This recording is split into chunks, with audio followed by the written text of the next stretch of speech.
sound check. Hey, Chiller, can you hear me? Hey, Rick. Yes, sir. What's up? Good, man. You can hear me. All good. Woohoo. Awesome.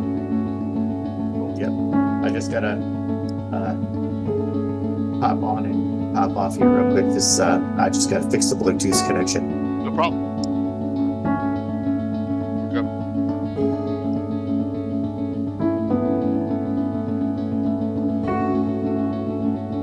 Okay, we should be good to go now. Awesome. Your repurposed freighter drifts through You're space. good. All right, so I got you As you till stare out at the 7:45 starflecked ET. void, another ship comes in. Wait, is this sci-fi? I thought we agreed on a World War II campaign. Oh, did we? Loud and clear. It's good to hear. That's cool. I can pivot. Rick, I got you for the first The smell 45 of minutes. smoke curdles in your Yes. nostrils. Yeah, you got me I thought for we the were first prepping for a 45 minutes because I zombie gotta run apocalypse to campaign. work What, after that. So what do you do, All right, man? here's what we're doing. It's the year I do 3700. security. Humanity's elite Oh, fled to wow. other planets long Late ago, night. taking with them all forms of advanced so I technology. usually Earth do night survivors scrape shifts. by with Last historic two tools shifts have as been weird phenomena 2 in a plague row. abandoned However, nuclear tonight sites. is my Witnesses side gig. report I seeing get glowing paid. lights and the dead rising from their graves. And amidst Basically, the it takes chaos, me about 2 three to strangers 4 will meet days, in a depending dim on bar. whatever. A But veteran I zombie wax slayer, a disgraced the board general at out for Nate's hardware revenge, store the space mercenary sent to investigate the power here in plants. Now town, describe and your I get characters. paid about $2,000 How for did you both sides do of the that? store. Nice. I have the So right tools you for the cannot job. knock 4 days of work and getting $2,000 for Yeah, it. man. Very So cool. How often do you get that? Once and a half, twice a year? once a year, and then I usually go over and recoat their floors in the spring. So usually we'll do a full wax job and clean up everything, get it all set up for winter, so that way the salt doesn't destroy their floor.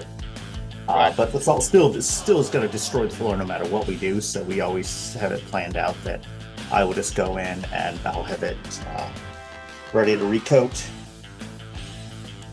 for the spring. So I'll go in and I'll just basically scrub it down enough and then just put a couple coats on, make sure it's good, buff it in real good, and problem solved for spring. Very cool. So Nice. That's definitely a good side gig.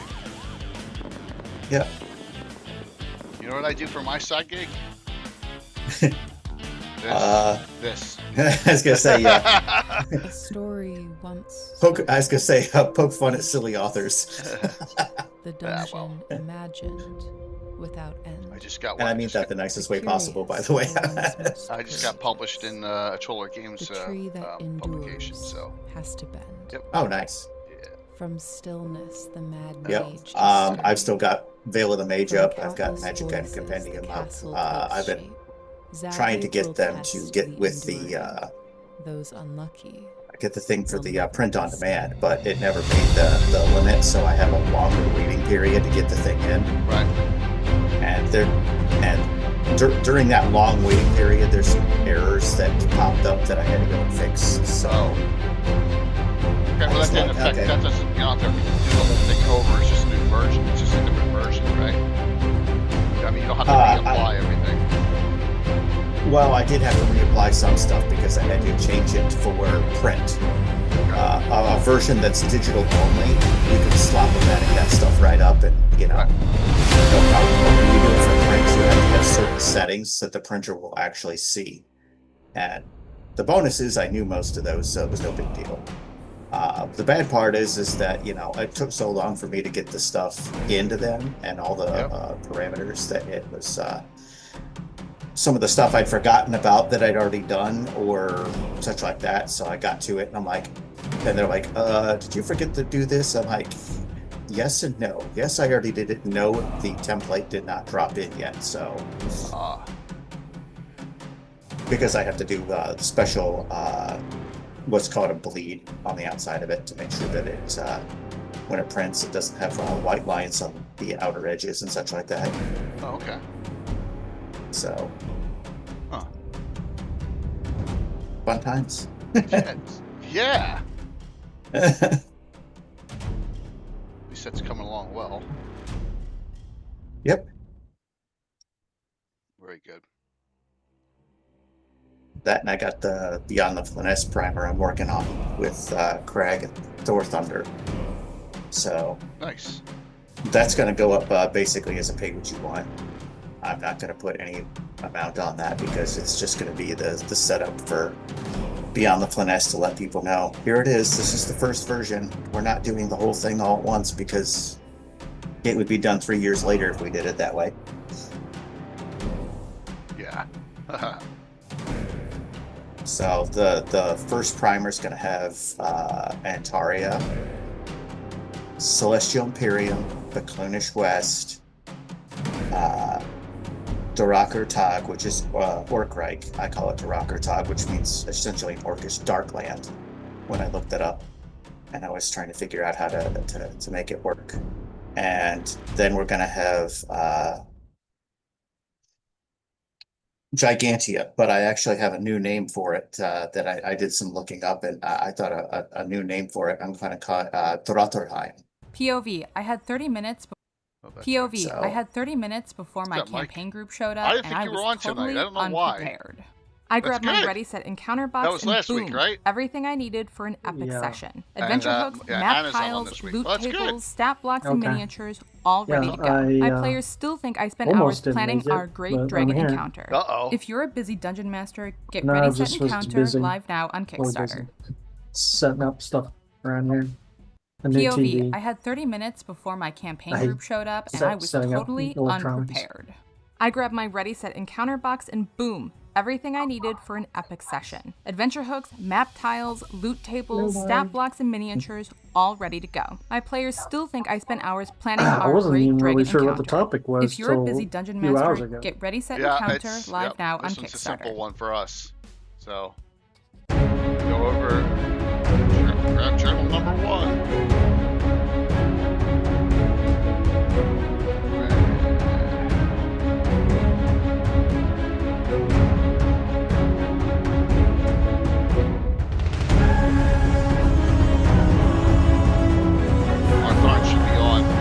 Sam will be on sometime after 8.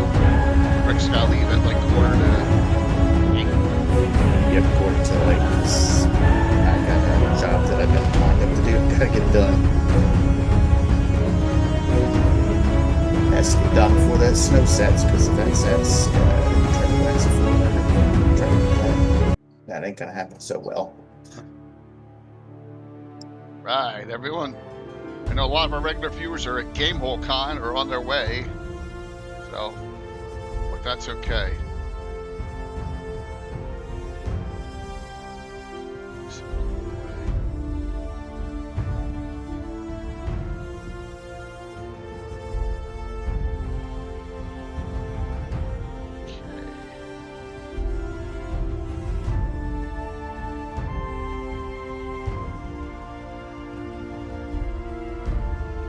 Just did. Just did, Dale. Literally just did.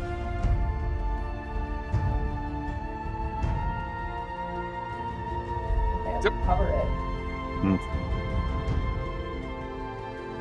We're okay. They said there'll be a lot of people like Anna not on and Jeremy not on. Whoever else is going to Gamehole. That's okay though. Oh, seeing as we're already getting ready to roll here, I'm going to post the DM's Guild stuff that I've got so you don't have to do it later. That sounds unless good. You have it copied. Go for it. Yep.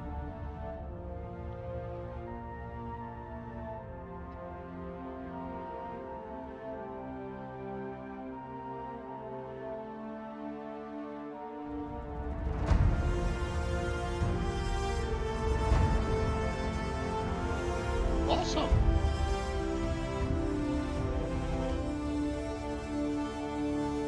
Oh, I gotta make an edit to something, so I'll leave this on for another.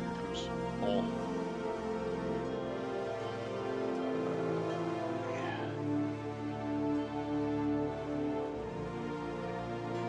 So, okay. Greetings. Hey, Paul. Hey everyone. Hello, hello. I'll quickly get rid of my Vegemite toast before Sam turns up. Yeah, he'll be offended.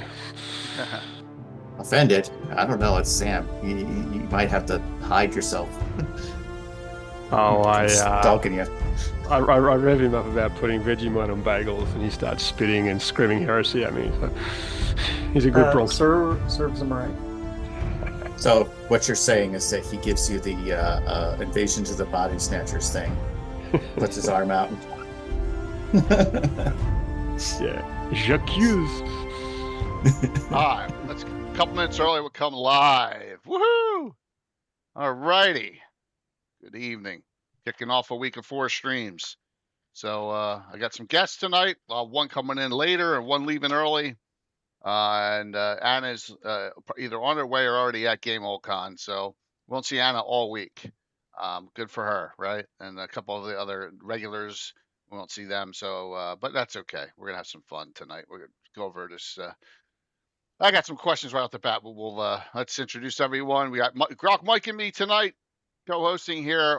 And let's go to, let's please introduce yourselves. Arthorn the Cleric. Go for it, Paul.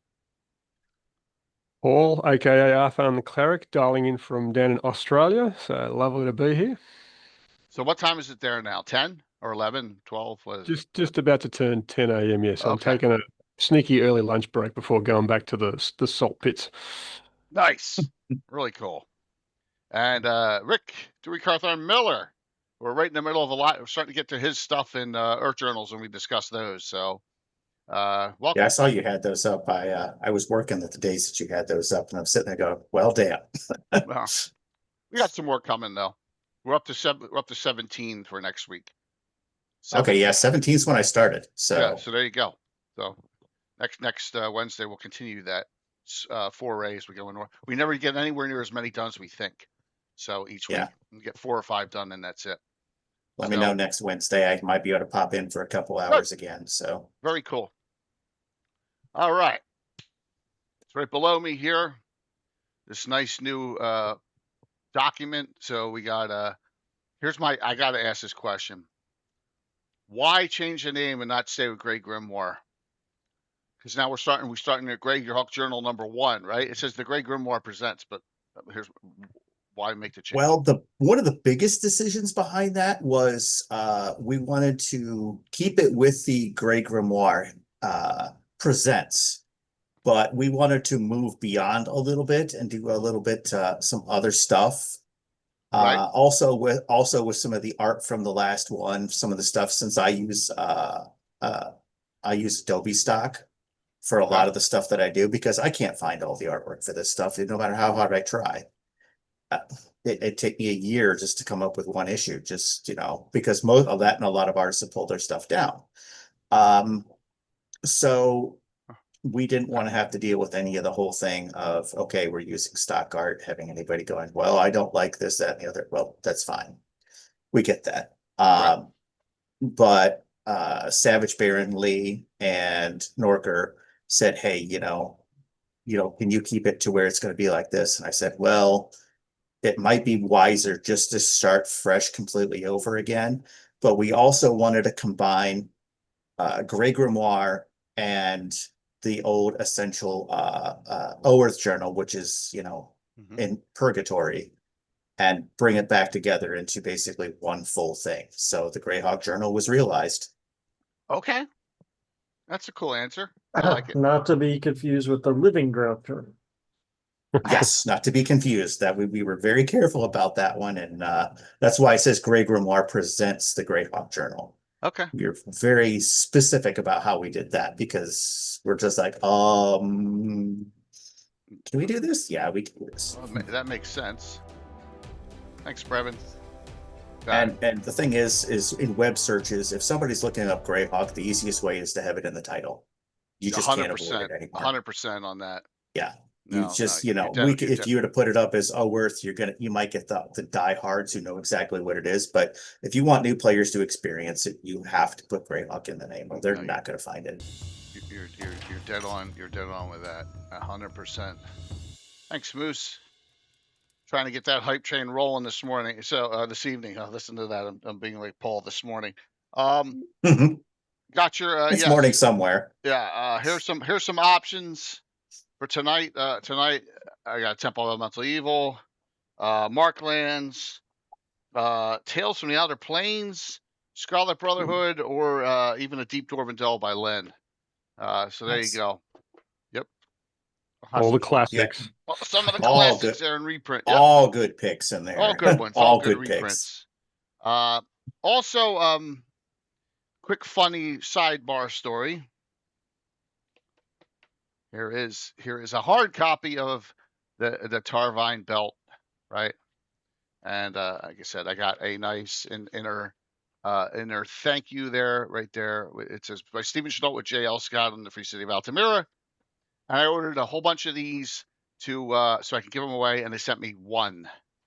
I paid for all of them. I'm like, Chuck, you fucked up. Well, I'll take care of it when I get back from Game World Con. Oh, good.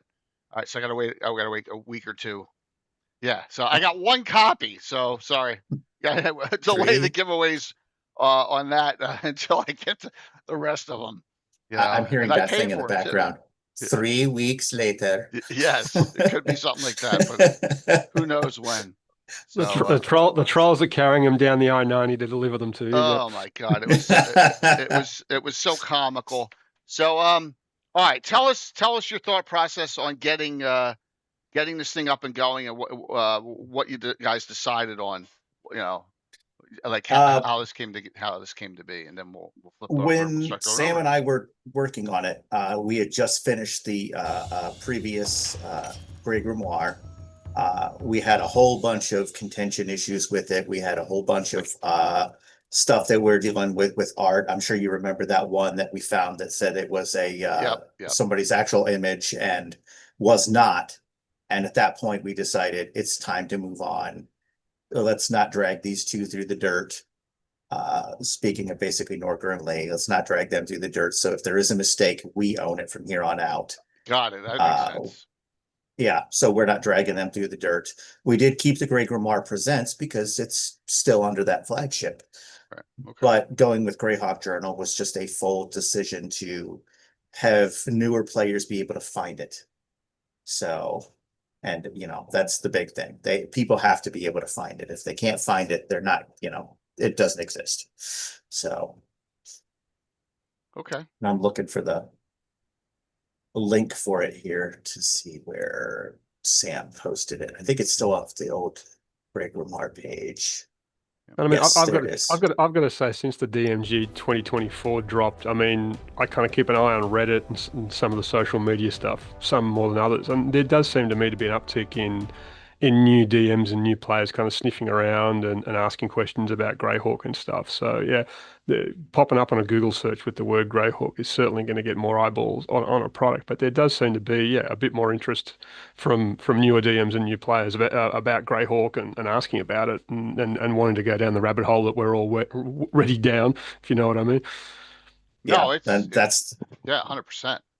That's the approach that we're taking with Beyond the Flanness too, is that we're trying to make it to where older players don't feel disenfranchised from it, but we kind of put in some newer stuff for newer players. So when we get to that point of talking about that, I'll go over that again at some point. But that was just one of the things that was in consideration while we were doing stuff like this, is we're like, we need a home for everything. We don't have one. Here it is. So. Well, let's start kicking it off. How's that? So, so you got any custom art, or is it all stock in here? Someone do any? We do have some art in here. Some of it is stock. Some of it is some custom stuff that I've tweaked and worked around with myself and done a lot of Photoshop work myself. The cover was one of those things. Yeah, the cover was actually 3 or 4 images that I kind of put together. Oh wow! Nice. So, I think Troy Alleman commissioned some stuff in his usual way. He did. I think there's an article or two in there from Troy with his usual aquatic fetish focus.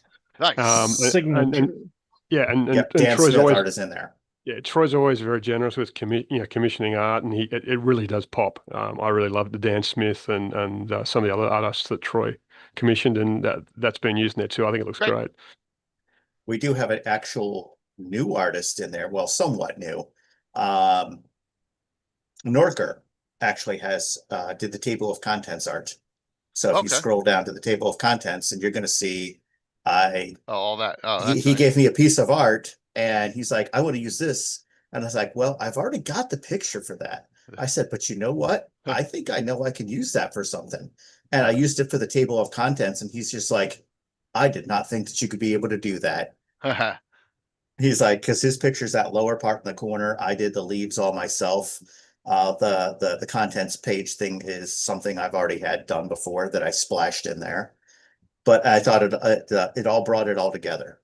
And so he was completely surprised that I'd be able to take a piece of his art and make it work like that. And I said, nope, that's what I do. That's graphic design. Well, that's fantastic. So you got your whole group here of contributors. So Yep. Very cool. I'm just looking through here, cover art. Yeah. All right. And then, yep. Lots of noted artists there. Oh, William Henry DeWerck's in here for something. That's cool. Yep. He actually did the Grey Grimoire logo. That's his. Oh, okay. Okay. So when I told them, I told Norker and I told Lee, I said, I need to know whose artwork was whose from before. So I properly credit everybody because I credit everybody who puts anything in there. If you give me a piece of splash art, it goes in there. If you contributed to an article, you go in there. Nobody gets forgotten. And if you did get forgotten, you edited it. Bug Sam because he'll bug me. Cool. All righty. What's the legal stuff say? Just fan content? Nothing in the Greyhawk Journal challenges or lays claim to that company's rights, intellectual property, or trademarks. Well, that's a way of saying it. Yep. Cool. Excellent. Mike, any questions to this point? No, I'm pretty good. I like the little Damonite Productions thing. That's Brooks.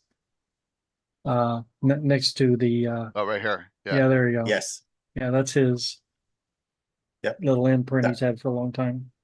Yep, that's the logo I had for my old website and everything like that, which might get resurrected again at some point, but for the most part right now I can post most of my stuff, DM's Guild, Cannon Fire, other places if I need to.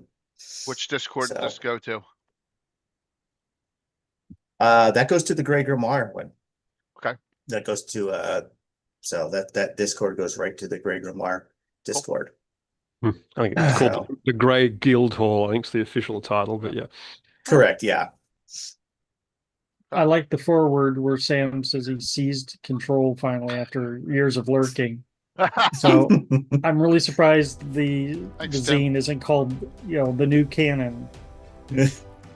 One. We are talking about someone who pushed to kill off most of the oligarchy of the Free City. So, it sounds pretty ruthless. Yes. Yeah. Yes. When he was in Living Greyhawk, anyway. Yeah, I worked with him actually in Living Greyhawk stuff too. So, and with Overth Journal, we worked together for a very long time. So I'm used to Sam's heresies, and I will pop into Discord channels and constantly call it heresy, bug the hell out of him. There comes Spracker then too. Yeah. So very nicely done to this point. Like I said, yeah. So we went over Mage Point in a show here. Yep. Yeah. So we've added to it though. So yeah, it's gonna be fun. We added some stuff to it. We really expanded it completely. We just went to town with it. We took the original article and we just beefed the snot out of it. There was some stuff that I don't know if I can really say this, but I'm going to say it anyway because it's honesty. That Kit had Grodog and Mark MTG, Mark Tizak Gonzalez working on my article that he was still going to try to publish. And he never told them a year later that it was I'd already pulled it. So they reached out to me after they found that out. So they said, hey, we've got all this stuff that we added to it.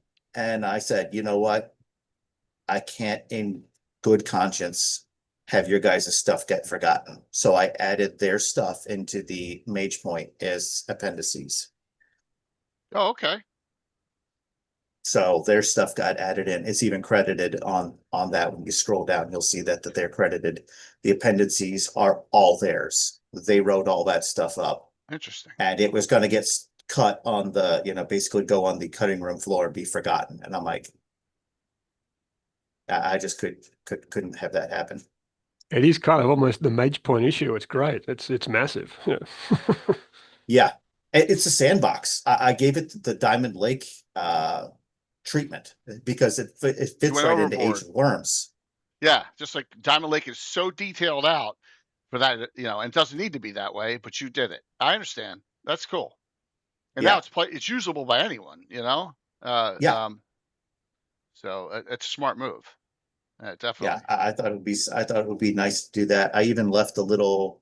I even brought in a little sidebar in there for NPC levels for D&D 3.5, Pathfinder First Edition, for 5th Edition.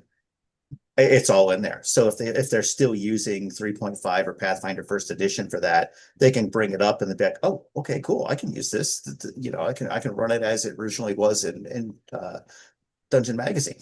Yeah. And there are people out there running campaigns in those versions, It's exactly. And that was my thought too, is I wanted to do that. Justinius wants to know if there's any thoughts of a 1E or OSR version of Magic Item Compendium. Unfortunately, due to copyright, I couldn't do it that way. Even if I wanted to, because that would pull directly from the exact print that was printed in those, and you can't put. So yeah, you can't, like, original. A lot of those items are like right out of Greyhawk Adventures or whatever. You just be copying them. Correct, and that's not feasible to do. There's a link, by the way, for the thing that we're looking at, where you can download it at. Greg, the best bet for that is new magic items, different magic items, or would be a different story. So if you were to, you could take the Magic Item Compendium. It's very simple to take that stuff and just turn it back into 1st or 2nd edition. To be very honest, it's probably easier from 5th edition to 1st or 2nd than it is to 3rd. I've already used a couple items and done that. Yeah, it's super simple. The only thing you got to remember is basically you look at how the magic item is built. If it's an artifact level, it can be up to a +5.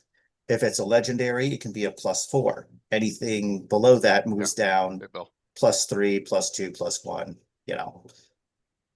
You just go by the rarity. Makes it simple. And you probably don't have to worry about attunement. No. No. The hell's don't even get me started on that, Paul. I hate that crap. We actually have a rule in my game, but that at certain levels you can actually get extra attunements. Attunements for World of Warcraft, guys. Right? Yeah. Oh no! Once I pick up the item in Molten Core, no one else can pick it up. That kind of shit, right? Yeah. It seems to be a fix to prevent a player from loading up with everything under the sun, but you don't have that problem if they don't have access to everything under the sun. Exactly. Eric's cousin. Yeah, wow. I mean, I'm playing a play-by-post with Norca at the moment where it's a 2nd edition, and I got a 3rd level thief, and I have 0 magic items. That's understandable. You could. Being a clever player, sometimes you don't need those magic items. I make them as kind of little shiny rewards for my players, but I don't make them necessary. You can't hit the monster if you don't have this item. So Norca hands them out very lightly, and I had one healing potion that I used to bring back the barbarian from Death's Door because he got beaten up on. So yeah, we treasure them greatly because of that. Yeah. Every generation of character groups, you can just look at the back of the pages on mine, and it's less and less and less. But there's more customizable items. There's more custom, Yeah. There's not just a +3 weapon. It's there may be a +2 weapon with all these special abilities, that kind of stuff. So. Yeah, it's understandable. I do the same thing. Yeah, I do the same thing. I build what I do is for 5th edition, I just build them into artifacts and make them more unique. Yeah, natural evolution of the game. All right. So Yep. here's Mage Point. If you don't know what Mage Point is, it's a town nearby Tensor's Castle. Right. Yep. There it is. Wow. For a second there, I thought that was the population 397,000. I'm like, what? No, 530. Maybe in dust mites. I was like, what? I didn't even. And there's some names in here that are published source. Correct. See one right there, Agath of Thrunch. You know. Yep. Actually, that's one of my favorite NPCs from that area. I liked him because he's very calm, relaxed. You know, he's what most people would call boring, but there's aspects to him that you know, it's like peeling off layers of the onion. You're just like, there's extra shit underneath this. You need to go further. Trust me. Yeah. There's more here. You know what? Let me do something real quick here. I bet you 50% of our viewers right now don't even know where this is. So let me show them. Probably not. There is a map. Cool. I'm gonna bring up Anna's map real quick. Yep. And just so people can figure out where we're talking zoom, about. Easy zoom. zoom. Yeah, I think from memory, it's just north of the free city of Greyhawk. It's in the northern part of the domain. Yeah, just on the near deer. Yeah, it's actually to the northeast. East, yes. Just imagine we were talking about that ancient site that I had added on Sunday show. You know, that was part of the first fundraiser we ever did. And there it is. There's Mage Point and Tensor's Castle right there. Mage Point isn't really developed that much in Return of the Eight. Right? There's barely anything about it. No, just Tensor's Castle. Yeah. They give like a brief little thing from Mage Point, but they actually have Tensor's Castle, like the full layout and everything like that. I thought about talking to Roger about that and possibly going and refreshing it. So that might be a possibility for Greyhawk Journal in the future. Wink, wink. Hey, always. And from memory, I think Tensor's Castle featured in at least one of the Gord novels too. So Gygax actually got to get a bit of a glimpse of it. Yeah. Yep.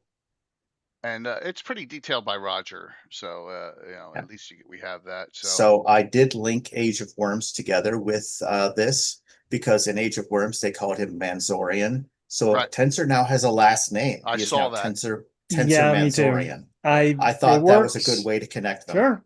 Yeah, because they usually drop their last name when they become popular, right? And smart move. No, that works. It's great. Yeah, I thought that was a good way to put them together. There are two of them. Bucknard's another one with a different name for some stupid reason, right? Was that it? Yeah. Was it Tensor and Bucknard? Balakard, I believe. Balakard is what they call him. I called him Bucknard Balakard. There were only two. His last name's Balakard. Problem solved. Good old BB. It's the Beyonce effect. You know, it's not Beyonce Knowles anymore. It's just Beyonce. Tensor. Patrick, thanks. That was a cool effect. All right. So you got a lot of stuff here. Tensor's Fortress of Unknown Depths, and then so special magical defenses of the temple, Intrigue and Mage Point. This is trust me, everyone. This is fully developed. What's this? 2/3 of the book? Yeah, I believe it is. It was a huge chunk. It is. Let me scroll. It's a lot. Scroll. Stop and go. 29 pages of it is that because How long have you had this thing though written? Like you didn't just whip this up for this issue. I think you've had this for a long time. Yes, I have. It was originally supposed to be an Earth journal, and I pulled it due to several different issues that we've gone over before. Don't really need to reiterate. How long ago was it when we had you on about it? Was it a year ago when we did Tensor? 6 months, something like that, right? It's been a while. It's been a while. Yeah. Okay. All right. Yeah, it's been a while, but I thought this was the best home for it. I didn't want to put it up on DM's Guild. I thought that keeping it in a journal is the best way of doing it. Okay. You got some story here, some stories. Yep. And actually, a lot of the stuff this is actually some of the stories is stuff that already pre-exists. Some of it was stuff in my campaign. Some of it's from Age of Worms. Okay. And there's a picture of Tensor that you're scrolling over right there. And that is a nod to Ernie right there. You see the mustache? Yeah. Normally that he was doesn't have a intentional. mustache. Yep. He has a mustache in this one because that was a nod to Ernie. I thought that was a smart and kind thing to do. That So did you have to Photoshop that in? Oh, heavily. Oh my! If I told you how many layers that picture had, you'd be like, oh. Oh, that's cool to do, though. That's neat. Yeah. Excellent. Very, very cool. All righty. Hell's Spike Prison. Yep. Yeah, and that's the whereabouts of it. Okay. So this is a lot. You're doing a lot of hooks right off the bat. Yep. You got a lot of hooks that build you right into that area. You've got a lot of stuff that I like I said, it's got a lot of fun stuff in there. I pulled everything together to make it happen. Okay.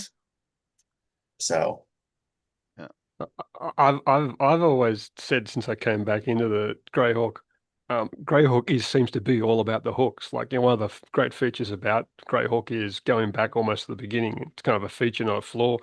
Is there's always lots of hooks in there, and I think the more hooks the better, because it gives DMs the chance to run off with them. And more hooks than a fishing tackle box is always a sign of Greyhawk. So it's absolutely, definitely 100%. It's and there was a lot of that early on, but like Sergeant was the king of it, right? When From the Ashes came out, that was one of the best things about it. Was wow, every area had, and it wasn't just one or two. It was like 7 to 8. The hardback was the same way. The Jim Ward hardback. Oh yeah, Greyhawk Adventures book was too. the same way. Yeah. Yep. But yeah, Marklands, which covered what Ferriondi, Nyrond, and Highfolk, was just chock a block with hooks. Yep. And little suggestions and just hints. It was great. Some of those hooks I use to this day. Still do. And everyone will develop them differently, so it's always going to be a different story and a different experience, which is great. Definitely. Okay. Tensor and recent events. What time frame? What date is recent? What date are you for this, Rick? For mine, I kept it during Age of Worms. So I pointed out that it is probably about 595 to 598. Okay. Is about the year that I have this. So because that gives a lot of growth, I think, and a lot of potential. Because 598, if I'm correct, was the cutoff for everything from Paizo Hawk. Right. Yep. So yep. And you have plenty of stuff to still be destroyed by them, and from 595 to 598. So you got a lot of death coming in those 3 years.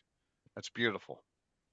I'm just kidding. I believe the expedition to Greyhawk is 598. That ends it. Yes, I think it is. I think you're correct. I think it may have been 597, but yeah, it's there or right in there. there. Rigby's death. Death of Rigby. Yeah. And that's it. But Age of Worms is the second, and I don't know when Savage Tide, if Savage Tide has any dates on it at all. It's the third, but yeah. All right, so you got Celeste even up here. Cool. Yep. I try to get as many images as I could get in there. Right. I really want, especially like I said, because we're putting this out there, I want some of the new players to kind of be able to visualize these NPCs. Right. So they kind of get an idea of this is what this one looks like. This is what this one looks like. So I want them to, I might not get every one of them in there, but if I could get a couple of them in there to help them visualize, then more power to it. I'm just putting in chat. There's stock art, but no AI art. Stock art, you purchase the rights to it, so it's legal. Correct. And you're allowed to edit it if need be, correct? Correct. Got it. Wanted to make sure that was stressed to everyone, because we don't want anyone saying, "Oh, this is all AI generated art." No, there's no. No, a lot of the times I will download a picture from Adobe Stock, and I will Photoshop the living snot out of it to get it the way that I want it to look. Right. Especially if you've ever dealt with any AI art and stuff like that, go ahead and try to find a good one with good fingers. Yeah, no, teeth and fingers are tough. Yeah. Yeah. The six-fingered hands of AI. Yeah. Yeah. Yes. The six-fingered man. All right, Simria Celadon, Elagos the Lore Master, Rowena the Silverbow. Yep, one of your favorites is in there too. Karist, oh, she's alive. She's alive. Karistine. Yeah, she is one of my favorites. There's a picture of her further down too. Oh, awesome. Well, since it's in here, you never I actually threw that in there to make your day, by the way, because that's awesome. Yes. Because it's bad enough getting killed once, but getting killed twice during Living Greyhawk is just, that's just insult to injury. They second breakfasted her. Yeah, they did.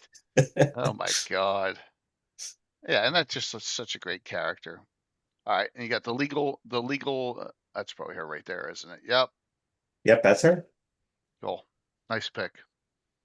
Yep. Excellent. So you got legal in here, the military and militia that's here. Is Tensor's Keep active, tower active, or not at this point? Like, yes. Yeah, the whole area is so he's active. He's technically, yeah. He may not be there, but someone's there. Okay. Yeah. Okay. Even if he's not there himself, somebody is there. The entire thing is being run and constantly something's going on. Okay. Good. What's up, Naz? Village districts. The Promenade. There's going to be a lot of locations in here, and there's going to be a map of this whole area in here. This is very, very detailed. So it's a great place for adventurers to start. Because there's always stuff going on in the Cairn Hills. If you don't want to start in Greyhawk City because it's too much, or you don't like the map, it's a good place to start. It's a little more cozy, right? With only 900 inhabitants. And especially if you've got good aligned players. Yep. This is a great place to start because they could be like, oh, well, cool. I can be from this area or I can be from close by and, a whole lot of stuff going on in here. All right, so they play dragon chess at the all-seeing eye. That's good. Yep. And don't mind some of my stuff. And I've always thought Greyhawk and puns go together. So you will find some puns in here. So be prepared. Oh, that's okay. Gygax would approve. Oh God, yeah. Oh God, yeah. He when I used to show him, I actually talked to him like years ago before he passed away. Greyhawk Gen Con 1999. I spent probably about 5 hours just talking to him. It was like he was just left all alone. Most people didn't even know who the hell he was. Wow. And I was over there just chatting him up the whole time, and we were just like going over everything. He's like, "Where the hell were you? Like, when I needed people to write up stuff in '78, you would have changed everything." That was. And I'm like, I was too. So. Wow. Check the bottom of that page, Jay. A10. Hugo's Weaving. They're just stealing Australian actors. Oh God! Wait till you read it, Paul. If you read that part, you'd just be like, "Oh my God, this is hilarious." I've got to sit down and have a read of it. When I looked at it so big, I went, I got to dedicate some time to this. Yeah. Yeah. Mr. Anderson. Victor Hugo, or V as he prefers to call himself, is the Mad Hatter. Has the Mad Hatter's malady. He refers to everyone as Mr. Anderson. That's funny. And he sits on the village council in the matters of destroying cursed magical objects, particularly rings. Yeah. Don't anyone ever make fun of any of the crap I put in my publications. All right. That was the one that I had to fight to keep in there because so many people were like, you should have done an Elrond reference and a freaking Red Skull reference too. I already had 3 different movie references in there. I thought if I threw any more, people would be like, what the hell is this crazy boy talking about? That's good. That's funny. The Gold Kirin Tavern. I like that. That's a cool name. Lady Prewinners. So look, it just goes on and on and on. Yep. Dude, I can't even imagine how long it took you to do you put the background on that, right? That was not in that picture. You changed the background and edited it, right? On this? Yeah, I've done oh my God. all the That's backgrounds like a and job everything in like that. itself, man. Doing Yeah, all that. It's not easy. all the graphic design, putting it together, the way that it's laid out. That's all me. Yeah. That's all me playing around with stuff and trying to get it to fit. And like that torn page look, that's on purpose because I think that brings attention to the image without pulling away from the article. Hey, there's Gary. What's up, Gary? Gary is right about Rick's bringing back the higher level of quality. We'll continue back. We're starting out with Earth Journal 17 next week, and that's where Rick starts. That was that Jason had walked away phase, right? And there was a couple without him, and then you came in. Yep. Yeah. So we'll get to we'll kick that up next week. Vasily and Vial's outcome. Oh, they own a couple places. Yep. They have their residences and then they have their businesses, and they're kind of the more shady people that are in Mage Point. Yeah. So cool.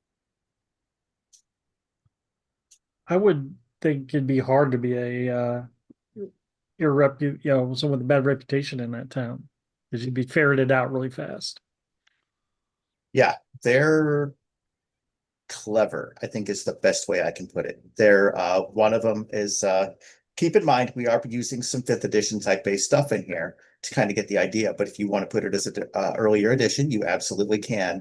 One of them is a Renee Exile, a rogue.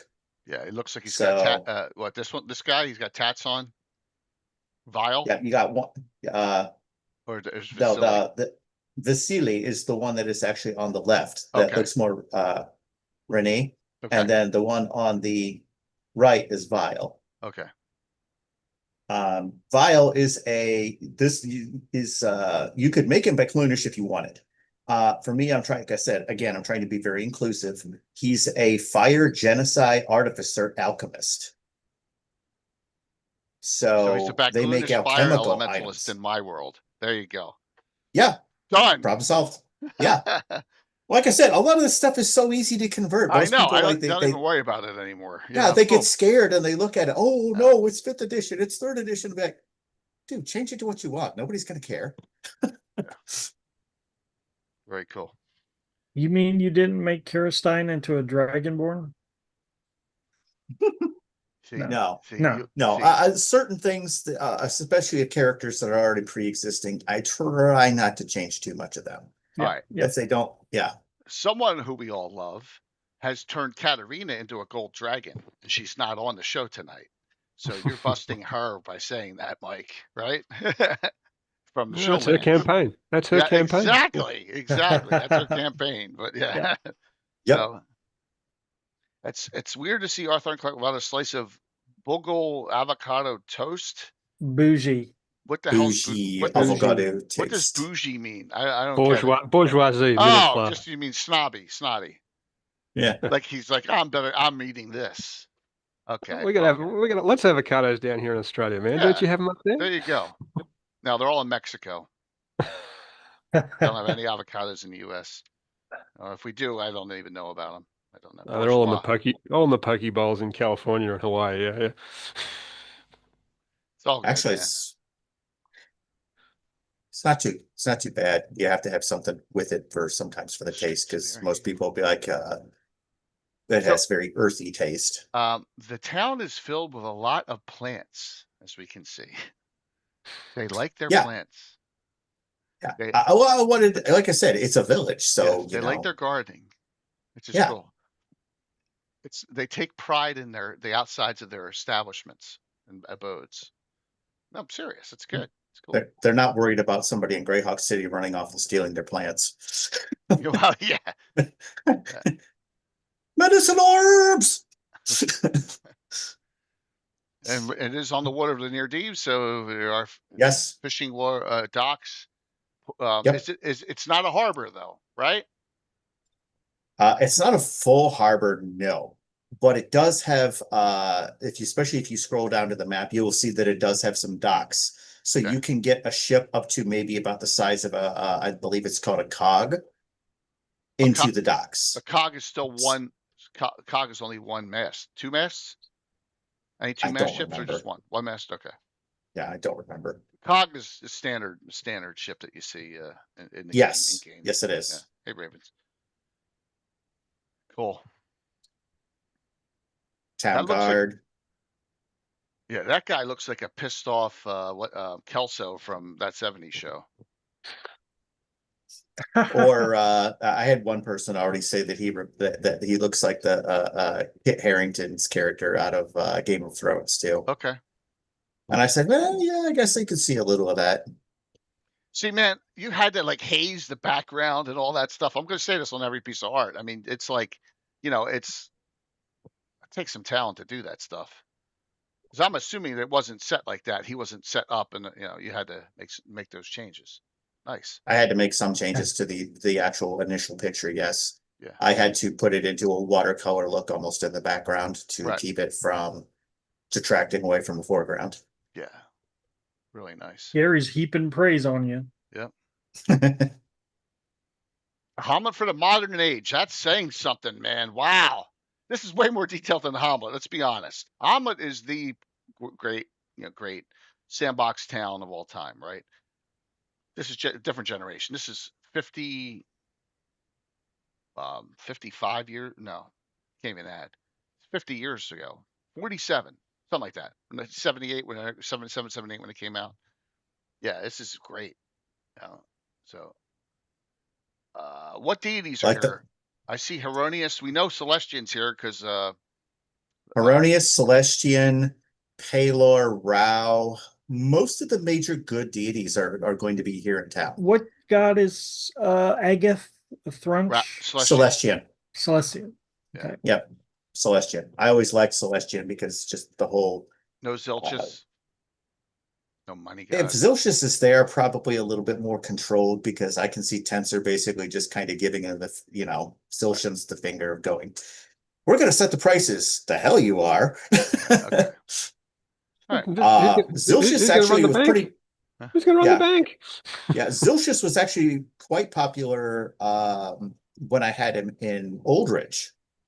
I had Zilchus in Oldridge. In fact, actually, in Oldridge, the Zilchans actually ran the bank, just like you were saying there, Paul. They ran the bank, and Norker went back and looked at it. He's like, he looked at Mage Point, he looked at Oldridge, and he's like, you figured out the waterways, how they're eating, where their farms are, you're positioning the watershed, how they get their resources, everything before the players even step into the place. And I'm like, yeah, pretty much. Huh. How many hit points do barmaids have, and where they hide their treasure? There is no hoary list in here, Gary, like there would be if it was a Judges Guild adventure. You understand what I'm saying? There's none of that. And type and color of hair and all that. You're not getting that detailed. They leave them in their prison pockets there, Gary. That's where that's. Start digging. Commander Drace Rennet. Yep. Cool. Well, one of the actual disenfranchised members of the council, Drace Crennet. Right, that's right. He was on that council. That's why he's pictured, especially because I wanted to kind of show it in his face of like, this guy's not had a good day for a while. Well, he found work at least. Yes. He's very disenfranchised though with the area. But that's more for people to read later and look through. Oh, he's the evil guy here. Correct. I saw that. Okay. If everyone's and the good picture and happy, the picture relays that too. If everyone's good and happy, feeling. Where's the adventure? Where's the adventure? That's it. You gotta have strife. You gotta have some grit to make the oyster, make the pearl. Yep. I think he originally, by my campaign, he went from years ago being like a neutral good to a neutral to he just got tired of everything, and he's just out for himself now. He's a neutral evil. Land Bridge, the Fortress of Unknown Depths. Yes, that still exists. And I know you only got 5 minutes, so I'm trying to get through everything here. You're good. If you gotta, go past when I'm on, that's fine. I'm sure I can check the video later on and Yeah, I see know. how. Just but I know this is all your mostly your stuff, and we can go over the appendices that were changed, some changes when you're not here. So, Yeah. yeah, far. So I'll say this. This is me. I don't picture the area this wooded, but that's just because of the map, right? Yes. So there are some woods up on the hills that I believe I mentioned before. It's even mentioned in the Yeah. Return of the Eight. Paul, can you link this for download? I think I still have the link. Let me Yeah. see if I can paste it right in. Yep. Yeah. Well, I am. Thanks. Yep. Very cool. So one more time on that. You said something about Return of the Eight. I believe that it even said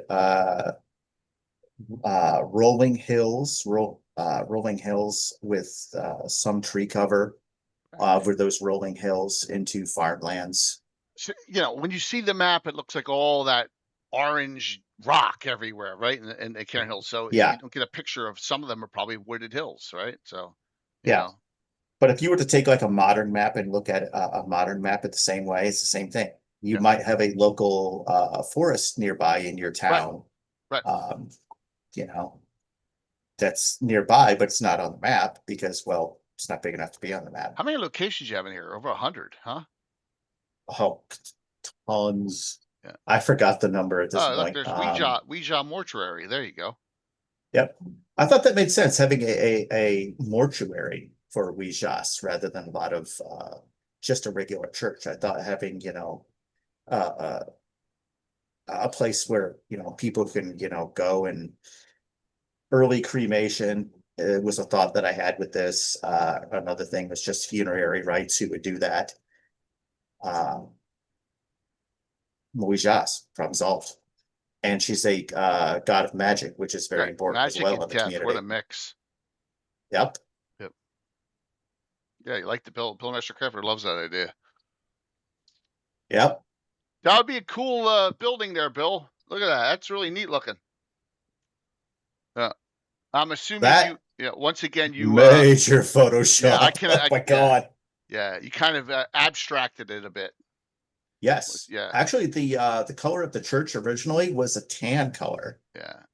Make it more. That was originally a tan. I actually changed it and made it into that deep red to be like Ouija's. I wanted that deep red in there. Cool. And red is a common color for brick, so it made perfect sense. The number one, I'm sorry, I'm being a smartass. The number one trade is gardening in this town.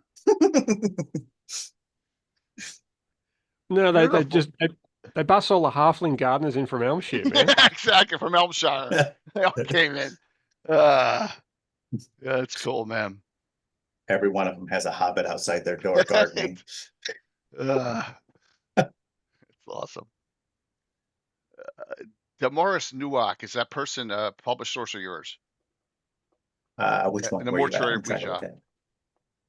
Mortuary of Ouija's, that is one of them I came up with. Got it. Okay. Because I was wondering if it was a transplant from Diamond Lake. Because you have the green, what's the cult, the subcult there of Ouija? Oh God. Yeah. Green lady. The Green Lady. Yeah. Thank you, Mike. Yeah. Just wondering if that was a name from there. A lot of the names are just names I came up with off the top of my head sometimes too. So cool. Dude, it is 7:44. Yep, I gotta get rolling here in a second. So Rick's got to go to work. Stan will be replacing sometime between 8:00 and 8:15. And Paul will stay as long as he can, and then he's got to go back because Paul's on lunch break in Australia. So there's one thing before I leave that please. I want you to scroll to. Yes, please. Scroll down to the bottom of page 24 and to the top of page 25. Got it. Okay. The Azure Athenium. Wow, that's imposing. Mm-hmm. I hope those are LEDs, man, or the electricity bill is going to be horrible.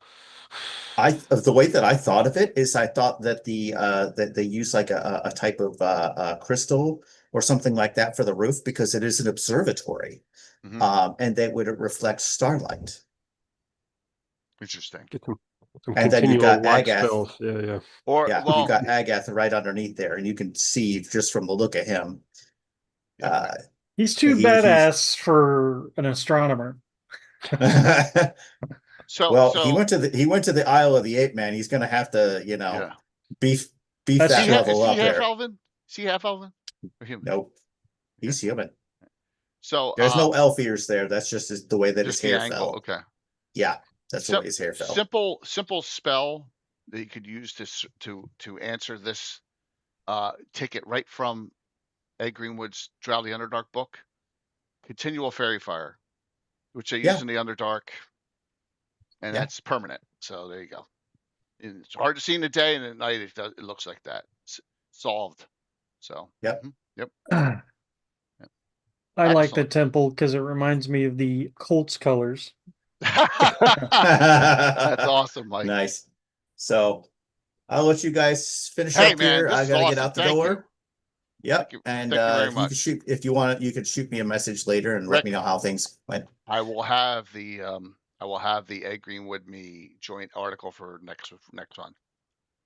Oh, nice. All right, that'll be in. So, nice. Rick, thanks a lot, man. And if you're around for You're next welcome. week, let me know. All right. Yep. So, catch everybody later. All right. See you.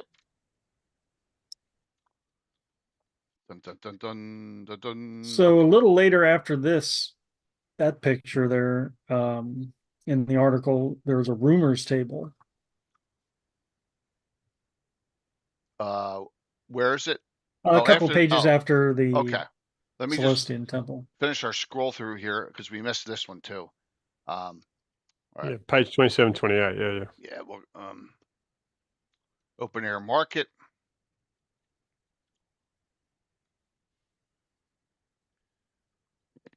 Nice pick. That is how I picture areas in Greyhawk to look like too. With that European, what do they call that in the front of a Tudor? Or is that Tudor style? Yeah, I think it's Tudor. It looks like, I think it's is it wattle and door, but yeah, heavy use of timber and stuff. It looks a bit like if you've ever been to Chester in England, they got their original Tudor there in the old town. It looks a lot like that. It's pretty cool. Hey, Jingo. Yep. Alrighty. Good for Rick getting us all to the point.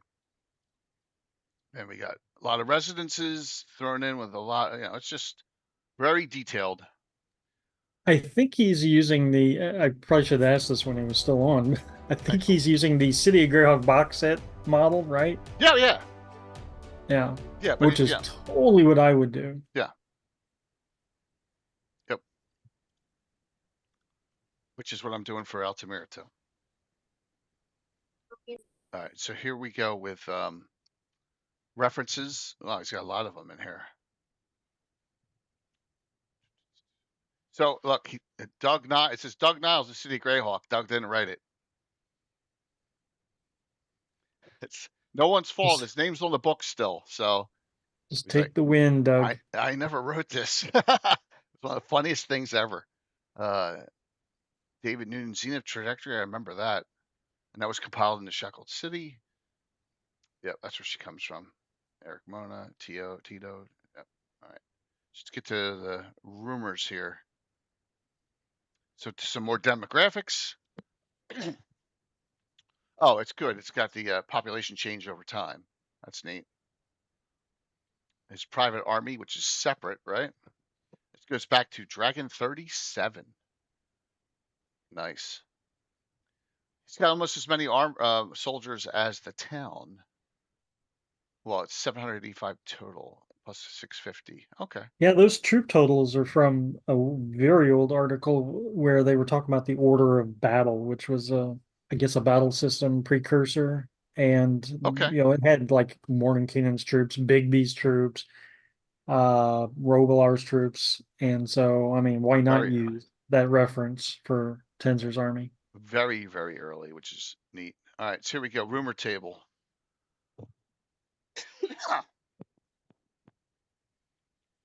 On 3 die 10. Interesting. Changed up a little bit. Well, you get the parabolic curve then for probability, yeah. Yeah, you get stuff in the middle, and you get some rare ones too. Hmm. Cool. Just looking to see if it.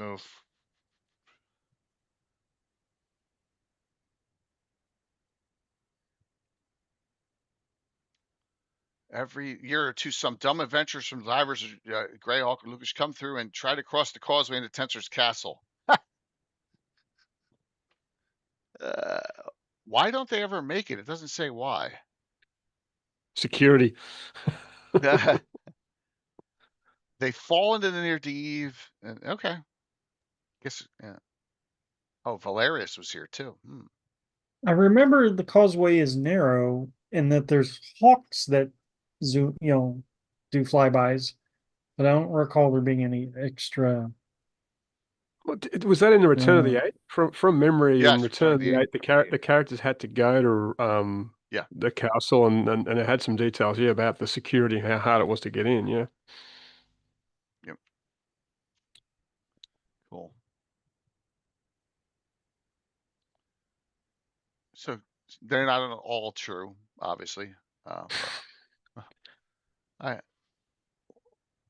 What map is this in? That's not campaign cartographer, is it? No, it can't be. Doesn't look like Incarnate. Well, not. No, I don't. I don't think it's Incarnate either. Whatever it is, it's cool. It's bright and it's detailed. Yeah, I'm not familiar. Rick's pretty dab with the graphic design, so yeah, he's done a great job. Hey, Rory. Yeah, this is fantastic for Mage Point. So, a wonderful job. Let's see about the appendix. I'm assuming they're coming up next. Oh, maybe we went by them already, did we? Was there did I miss that part?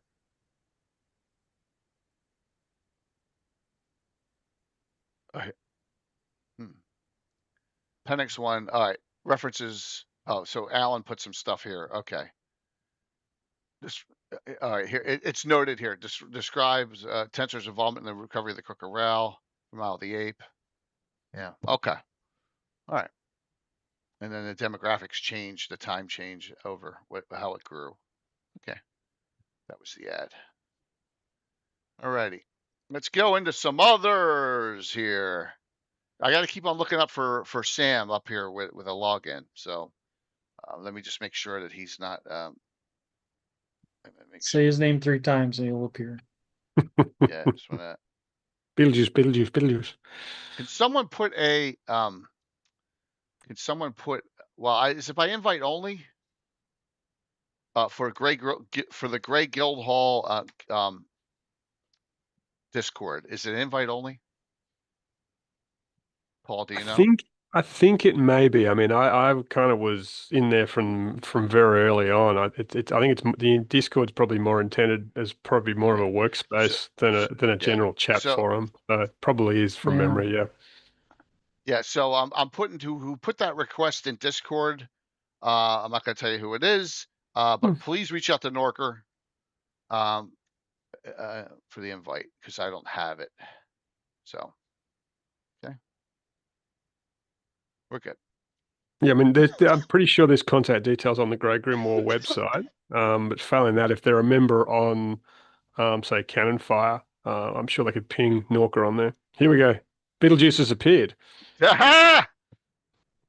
So we just got through Mage Point. Excellent.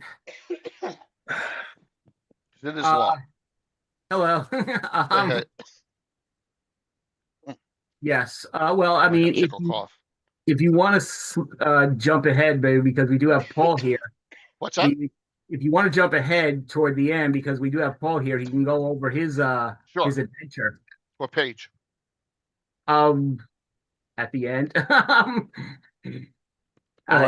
There's 2 things. There's the Bronze Sword of Najos, or Najos, depending on how you pronounce it, and then there's the Hobblogger Trilogy of Terror. Yes. Whenever you mention it, you have to use the Hammer horror films tone. It's required. Yes, because of how awesome the Trilogy of Terror is, I kind of forget about his sword. Right. So, is there something before this, or? Here? Yeah. There's further back up, just after Roger Moore's one. There's just it's about a page and a half for Okay. an article I created. So where was it? Now further back up. Page 37, I'm seeing. Or page 30. Thanks for that. Appreciate that. Yeah, Rick only left about 5 minutes ago, Sam. Okay. What page? 36, 37. Oh, I already went by it. All right. There it is. Okay. There you go. Okay. So let's see. Malekith 7 Codices of Arcana and Mysteria. All right.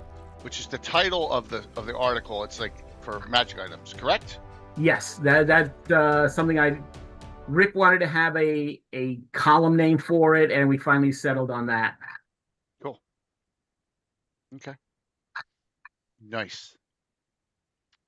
Let's see. Sunbringer. Yes, requires attunement. It's written for 5e, so yeah. It's all good, man. It's perfect there. So let's see here. I don't know much. It's just let's see here. Talented War Chief Najos or Nahos? How do you pronounce it? Well, depends on the flan or the Aredian pronunciation, I guess. So okay. Yeah. No, there's a couple of Gygaxums in here. I wrote this a few years ago, and it sat in purgatory. I think it was Rick's word for it. But I brought it back out because I wanted to get it published. But I wrote this soon after Jason Zavoda had passed away, so I threw a couple of Gygaxums in there. So Najos is, of course, Jason, right?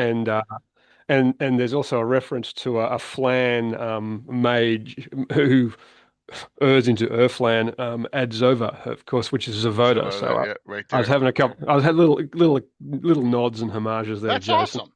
Yeah. Rick wasn't the only one doing anagrams and puns. Yeah. Since Gygax, So yeah, basically, I've gotten a bit of an obsession with the Nat Marsh to the west of Niron because I've always thought it's a really great area for adventures and so forth. And I've written a couple of things, about Niron and also the Nat Marsh, and this was kind of one of the kind of little lore nuggets I came up with and wrote a few years ago and turned it into an article. So somewhere in the Nat Marsh there's a tomb with this sword in it, which is an ancient flan sword that was used to fight the Sul when they were invading, and it's just lying there waiting for some characters to find it. So if the DM wants to use this, if they're roaming around that area, okay, they might stumble upon this tomb, which is known only to a few druids, and unearth the sword. But the sword is intelligent; it's got a mind of its own.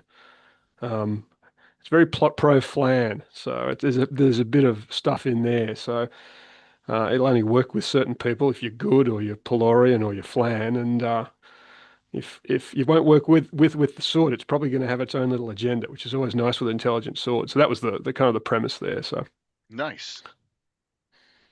Just look in here. So it has 7 chargers per day. Is that correct? Yeah, I worked it up into 5e. I think Rick did a little bit more work to make it work how it's meant to in 5e because he knows the system pretty well. So yeah, it's been kind of 5e-ified there, for want of a better term, even more than I did. Okay. Excellent. But it has not been discovered yet. Just waiting for a bunch of characters to find it. All right, let's skip it. We'll go to the other one here. She's got to go here. All right, the Hobblogger Trilogy of Terror. I'm assuming you had fun with this, right? Oh, it's completely about fun, and it's come out probably an appropriate time with Halloween around the corner. Yeah. Yeah, I can't even remember. It was a while ago, but Sam has a habit of dropping ideas and bombs on Discord or chatting, and I have a habit of picking them up and running away and cackling evilly and saying, "I'm going to turn this into an article if you're okay." And Sam cackled more, so he had these ideas for kind of, because he's an Iron Gate file, so he's always talking about the Hobniz, loggers and the hobloggers that he came up with. I'm glad you explained what the hobloggers are in this. Yeah. It almost feels like an inside joke sometimes.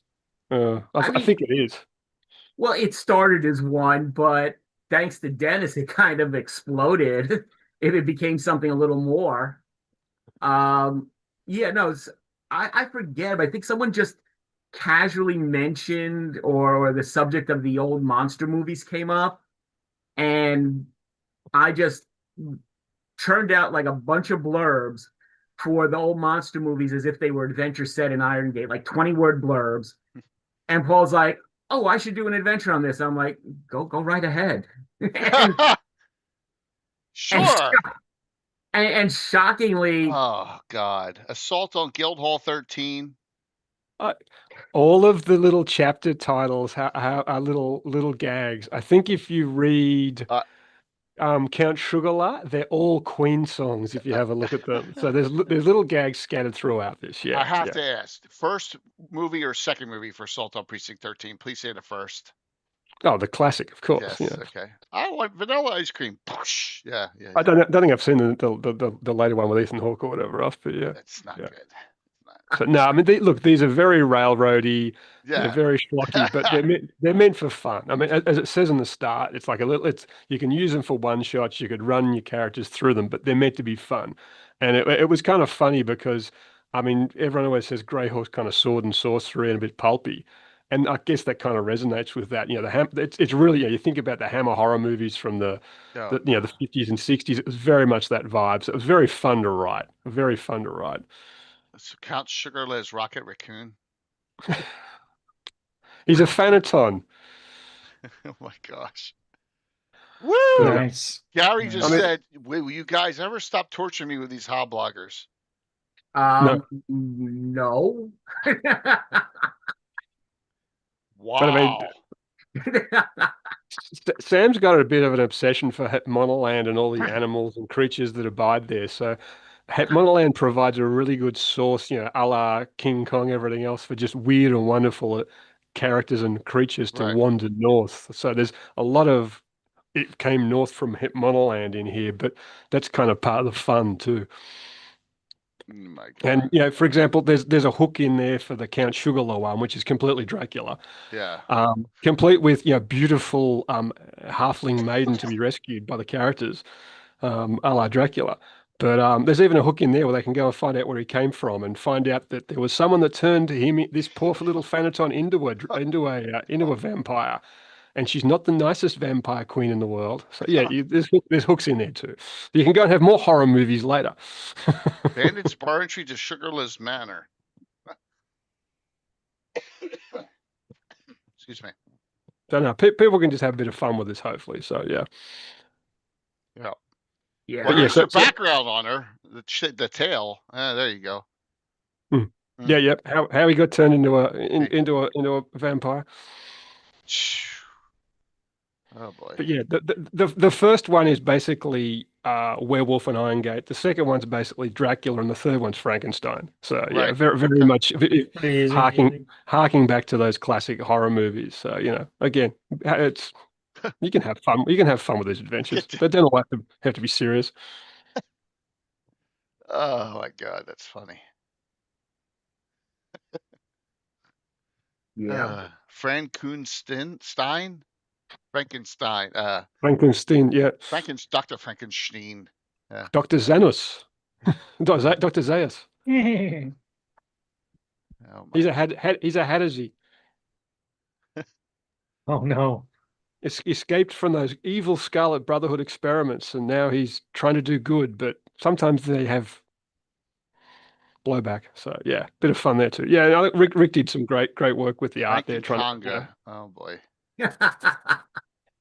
I think it was last issue or the issue before, Sam did an article about hep animals, and he took a lot of inspiration from Australian animals. So it kind of harks back to that too. I think there's a reference to that. Yeah, a kanga is Sam's version of a Hitmonland kangaroo.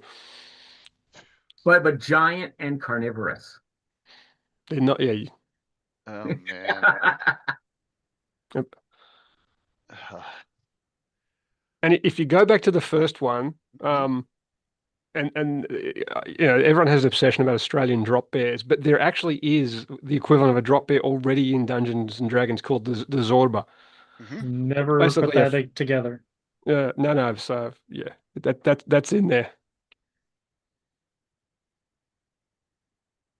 vicious, furry, and trying to tear your throat out. So yeah, Where's Zorbo? there you go. Where's Zorbos are a thing already in Dungeons and Dragons, and we just ran with it. Yes. Yeah, they're really weird looking, aren't they? In the D&D thing, they got like an eye that's too like. Oh, Am I thinking of this right creature? No. What am I thinking of?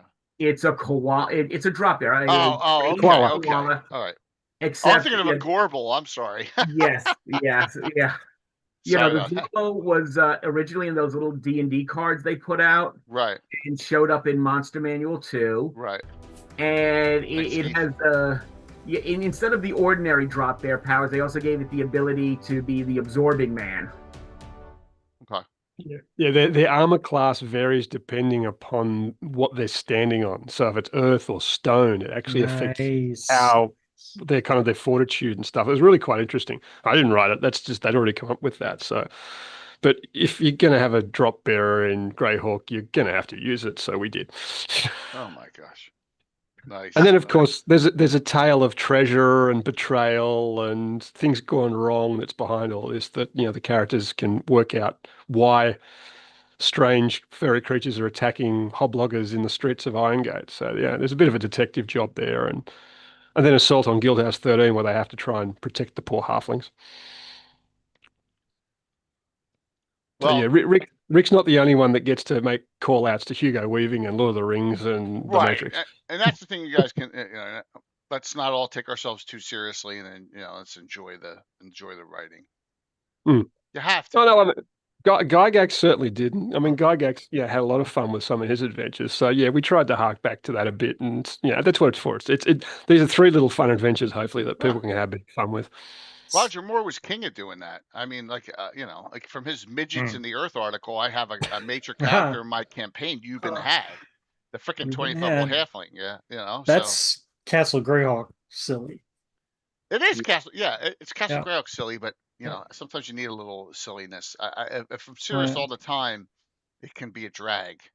That's why I always, once a year, we'll always do a Halloween episode, right? Got to do a Halloween adventure. Yeah. Just to lighten things up. Here's 3 ideas. And to really put terror into your soul, Sam had a couple more ideas that I've kind of got half developed too. So the trilogy of terror may become, the pentad of petrification or panic or whatever else. And I can respect that title. I mean, the Zuni, I took the Zuni warrior right out of the original movie and put it right into my Puppets adventure. You got the figure to build it up and everything for it. So, yeah. Great Zuni doll, Zuni fetish doll. Listen, I did those little blurbs just fluff. I was so surprised Paul could actually turn them into an adventure, and they'd be so interesting. Right.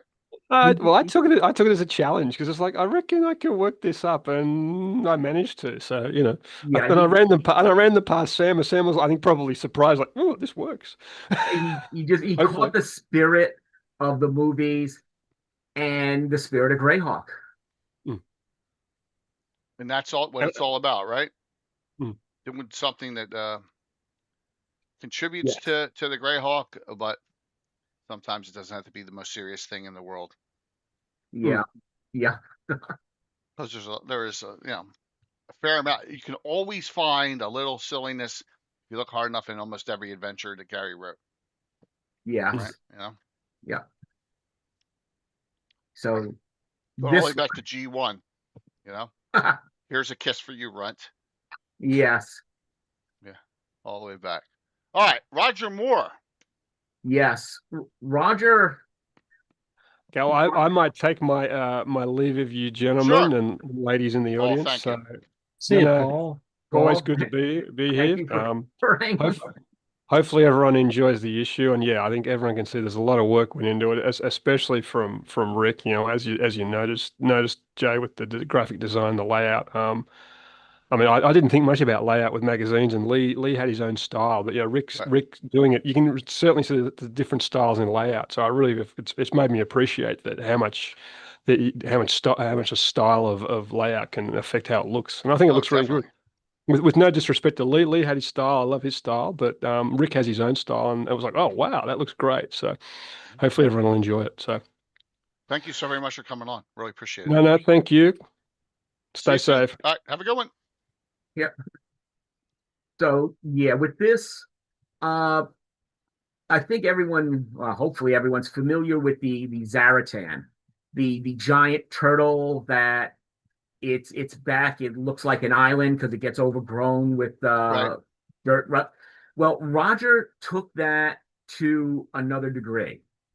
Okay.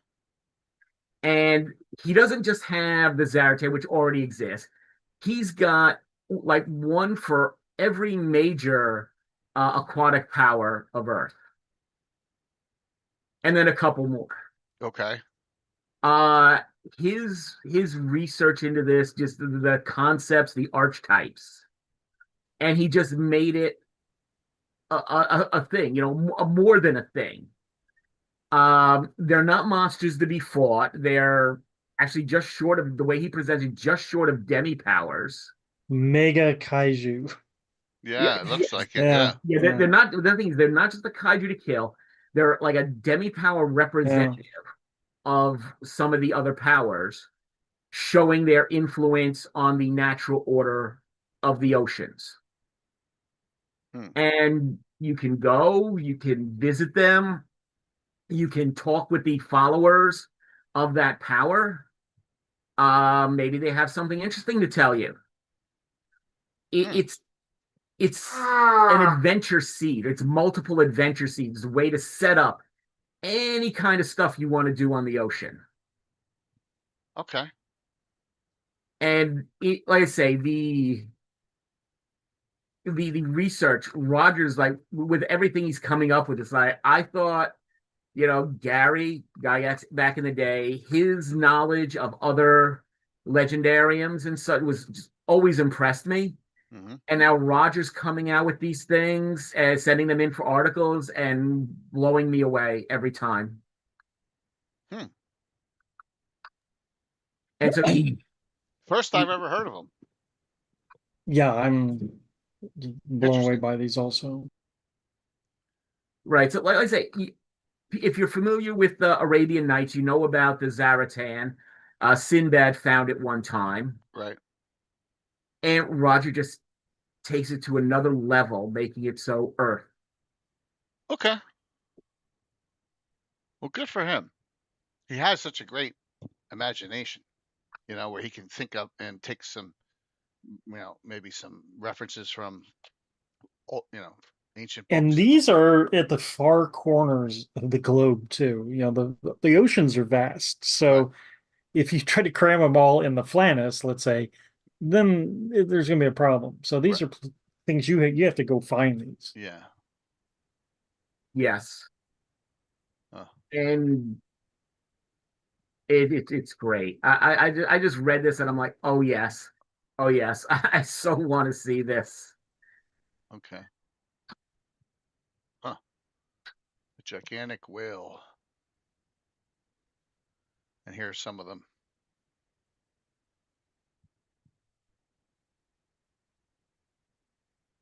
That would scare me. and so it's not a monster to fight. Right. It's something to really set up a bigger adventure. Right. A reason to be at sea, a reason to investigate, to see what's going on, to find, ancient lore that might be critical to maintaining whatever you think needs to be maintained on Earth.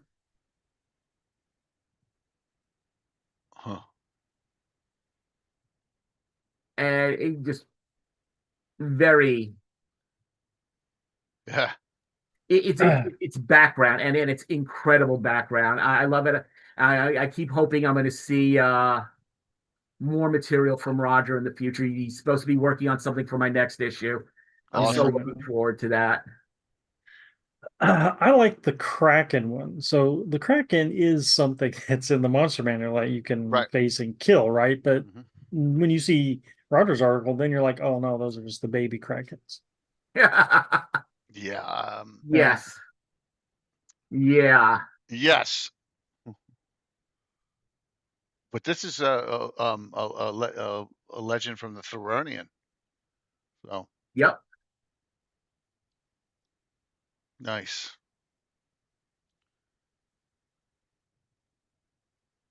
Krakenheim indeed.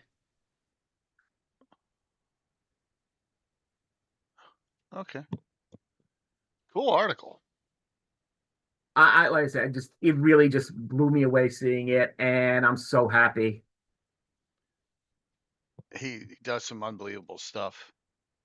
So this looks like almost a Halloween article. The Green Slayer. It does kind of play right into that. It's a peculiar creature. Actually, right in your neighborhood, Jay. I see. Wild Coast. And it's a druid and a wizard fooled around and made a plant they shouldn't have made.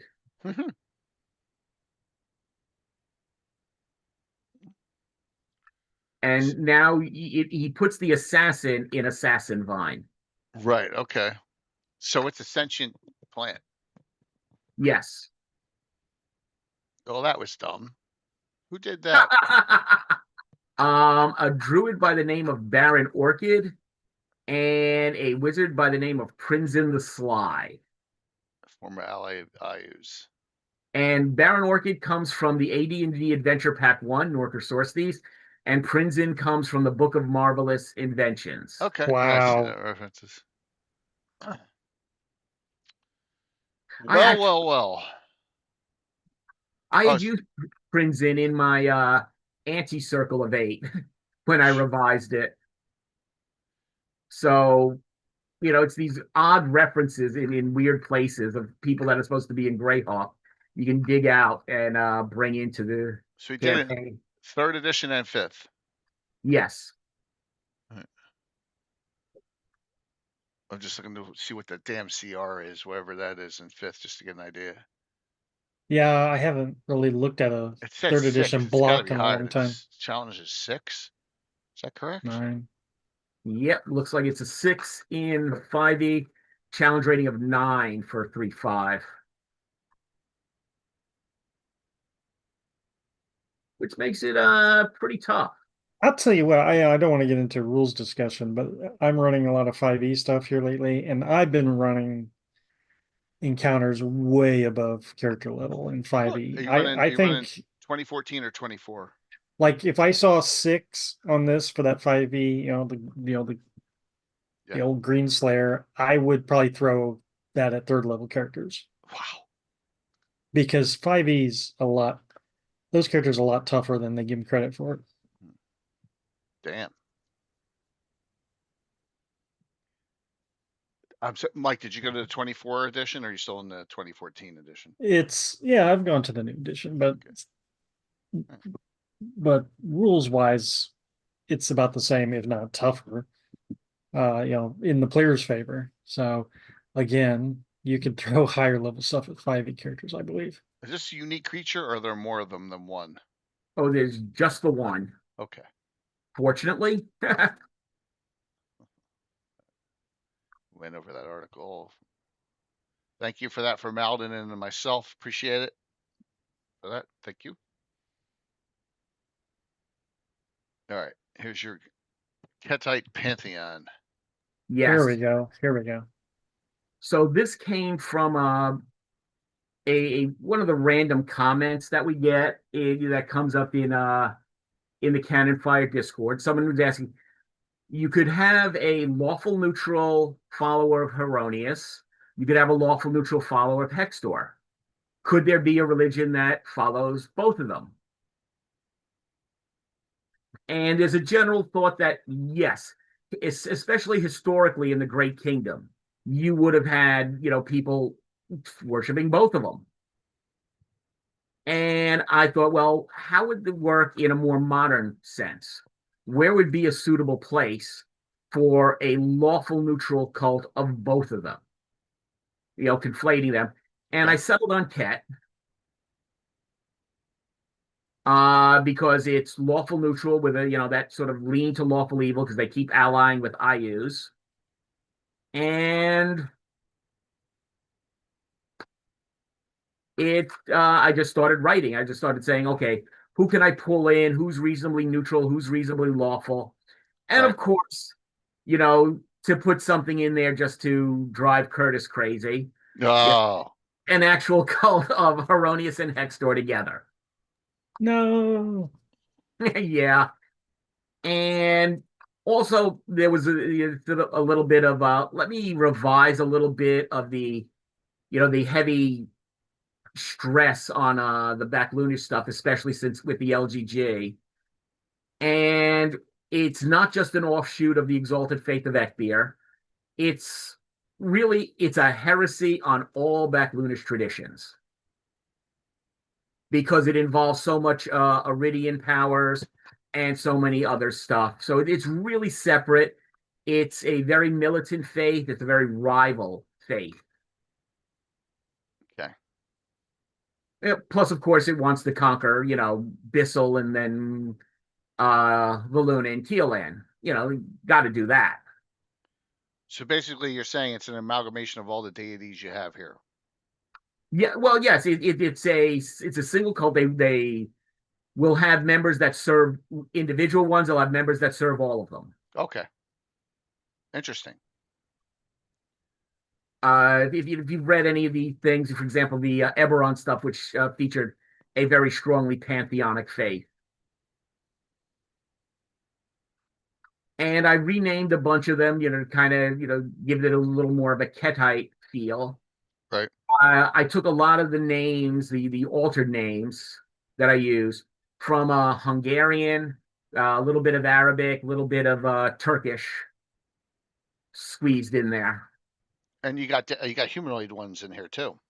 Yes, because core Greyhawk does not really have much in the way of lawful neutral or lawful evil powers, except for a couple of Backlunish ones. Foltus. Foltus, yeah, but you've got Heronius here, and this wasn't about me. That's another article I've got. All the different Fultons over on the right hand side of the map. Yeah, understood. So I didn't want to bring Foltus in. So I did modify some of the I don't want to sound like a total idiot or an interloper, but I saw that niche too, and that's why we brought Red Knight in from Forgotten Realms.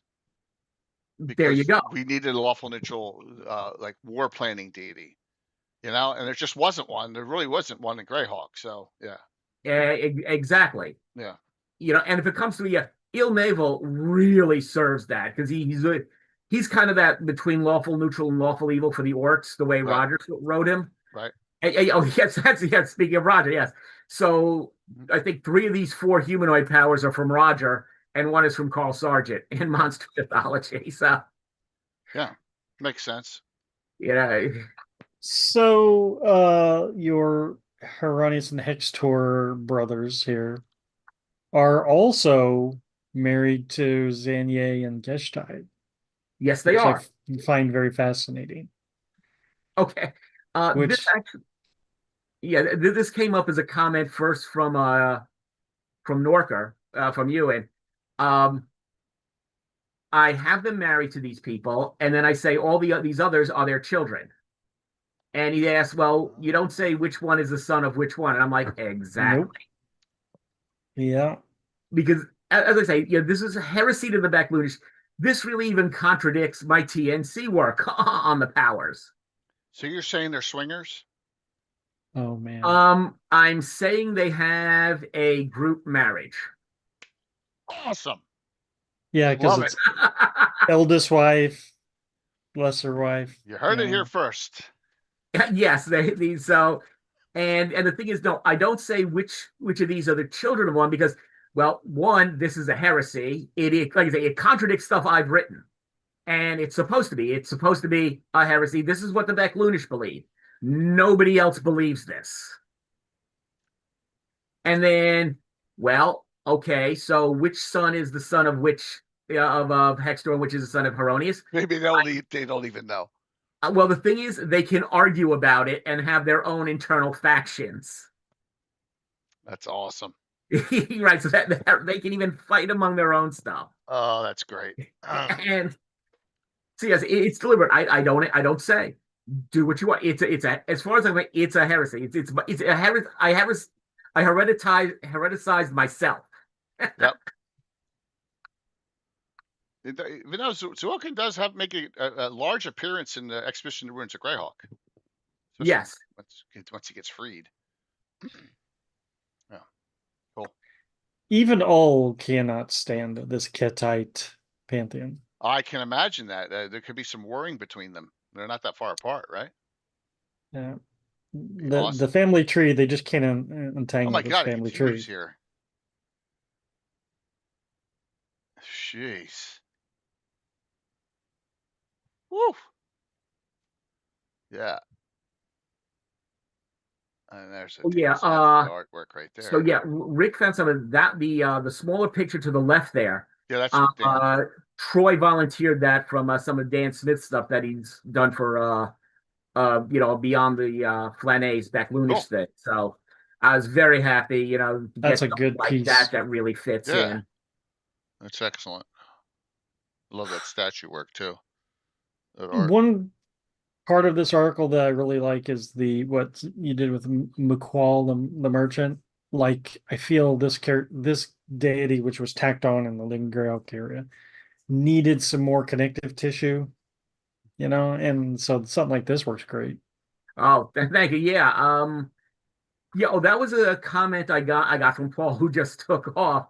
Because here, Mukal and the silversmiths who serve Laduagar or Comor the Grim have low status because they are needed so that the army can keep functioning. But if they're not actually making weapons, they're like, well, you're just merchants. You're not really fighting. Right. And so, yes, it's a very militant society. The rich merchants don't have status, but the merchants that actually bring supplies to the army, they'll have a little more status. And the blacksmiths who make swords and everything, they have status. So again, that was me slipping in a little more development of Ket, making it different, making it that's something. A cult, right? Or is that the main organization for the main subculture? That would be the main thing for the culture there. Wow. A militant, aggressive faith. It's set up with the powers that they consider part of the faith to be focused on this. Yes, we're going to war. How do you support the war effort? Okay. One deity that's not in this list is Alec Bar. He's lawful good. So is Heronius. He's lawful good, and these are not lawful good people. Right. I'm just saying, to get away from the whining Beck-Lunish religious tradition, this is a good article. Yes, like I said, and it's not that I don't think Fred did, good work with what he did. It's just I was from a different position. I wanted to go a little different route. Yeah. Okay. Yeah, a little more polytheism. Just a bit. Hopefully a lot more polytheism. Oh my God. And a bunch of polyamory as well. Hey. No comment. All right. Nicely done, man. Thank you. Yeah. All right, so we got some Troy articles here. Oh yes. Our usual contributions from Troy, giving us more for the ocean. The Mask of the Cuttlefish. That sounds scary. I don't know if I want to put that on my face. But cuttlefish are so cuddly. Oh, that artwork is nightmare fuel. Although it does make you look like Cthulhu. So there is a mask like that, but it's an elephant, Mind Flayer, Mask of the Mind Flayer, and I forget where it comes from. It may actually come from one of our Great Net Spellbook editions, but that thing can suck your brain out. It's mechanical, though. So one of our characters in our campaign has it. Bill, if Bill's on, who may remember which one of Alan's characters has it. But yeah, so that's pretty disturbing too. It's got the eyeballs on the side. That's really disturbing. Yeah. Ugh. Where can you find this? That's from the chitinous remains and enchanted ink of a giant cuttlefish. Ugh. Looks like something Eric Mona would like.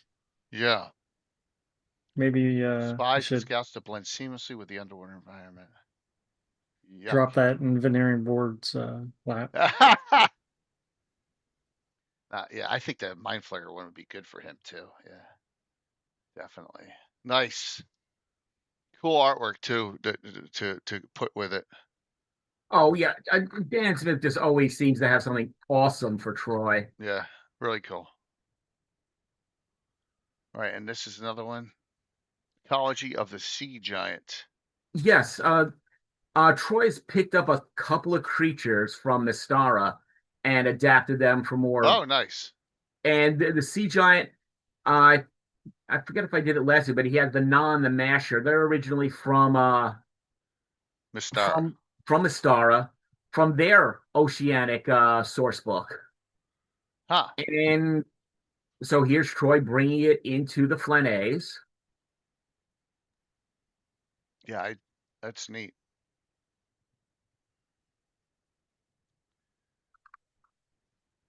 (20 and 25 feet tall). It's a Greyhawk tradition. Well, they do. Well, Sea Giant Slayers. Oh, Curtis missed out on the Ketite Pantheon. Yeah. Oh, you missed it. Yeah. It's all, everyone's banging everyone in it, dudes. You would like it. They are very close. It's very brothers. Fritz-like. Fritz would fall right into that religion. Oh my goodness. Yeah. All right. So we got the habitat. The sea giants are omnivores. Yep. Okay. And defensive air since there's an underwater trench. Damn.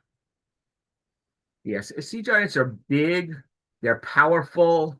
They're neutral. Do they have any allies or enemies? Current.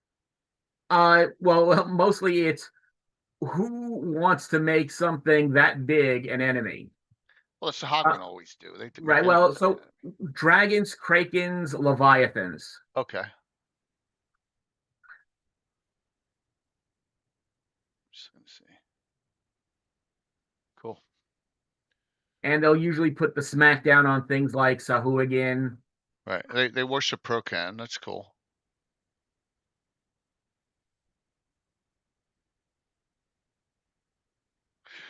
Yeah. So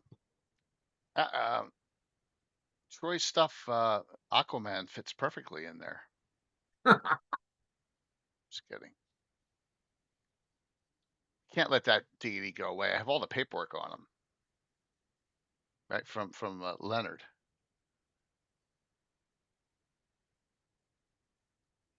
That's a cool picture. Yeah, so this is reminds me of the city on the edge of forever underwater.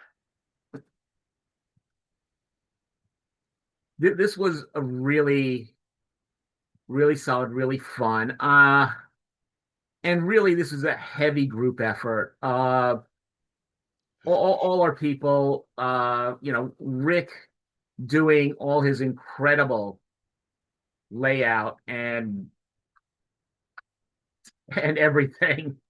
Multiple edition stat blocks. Yep. That's good work too. Yep, 5th and 1st, it looks like here.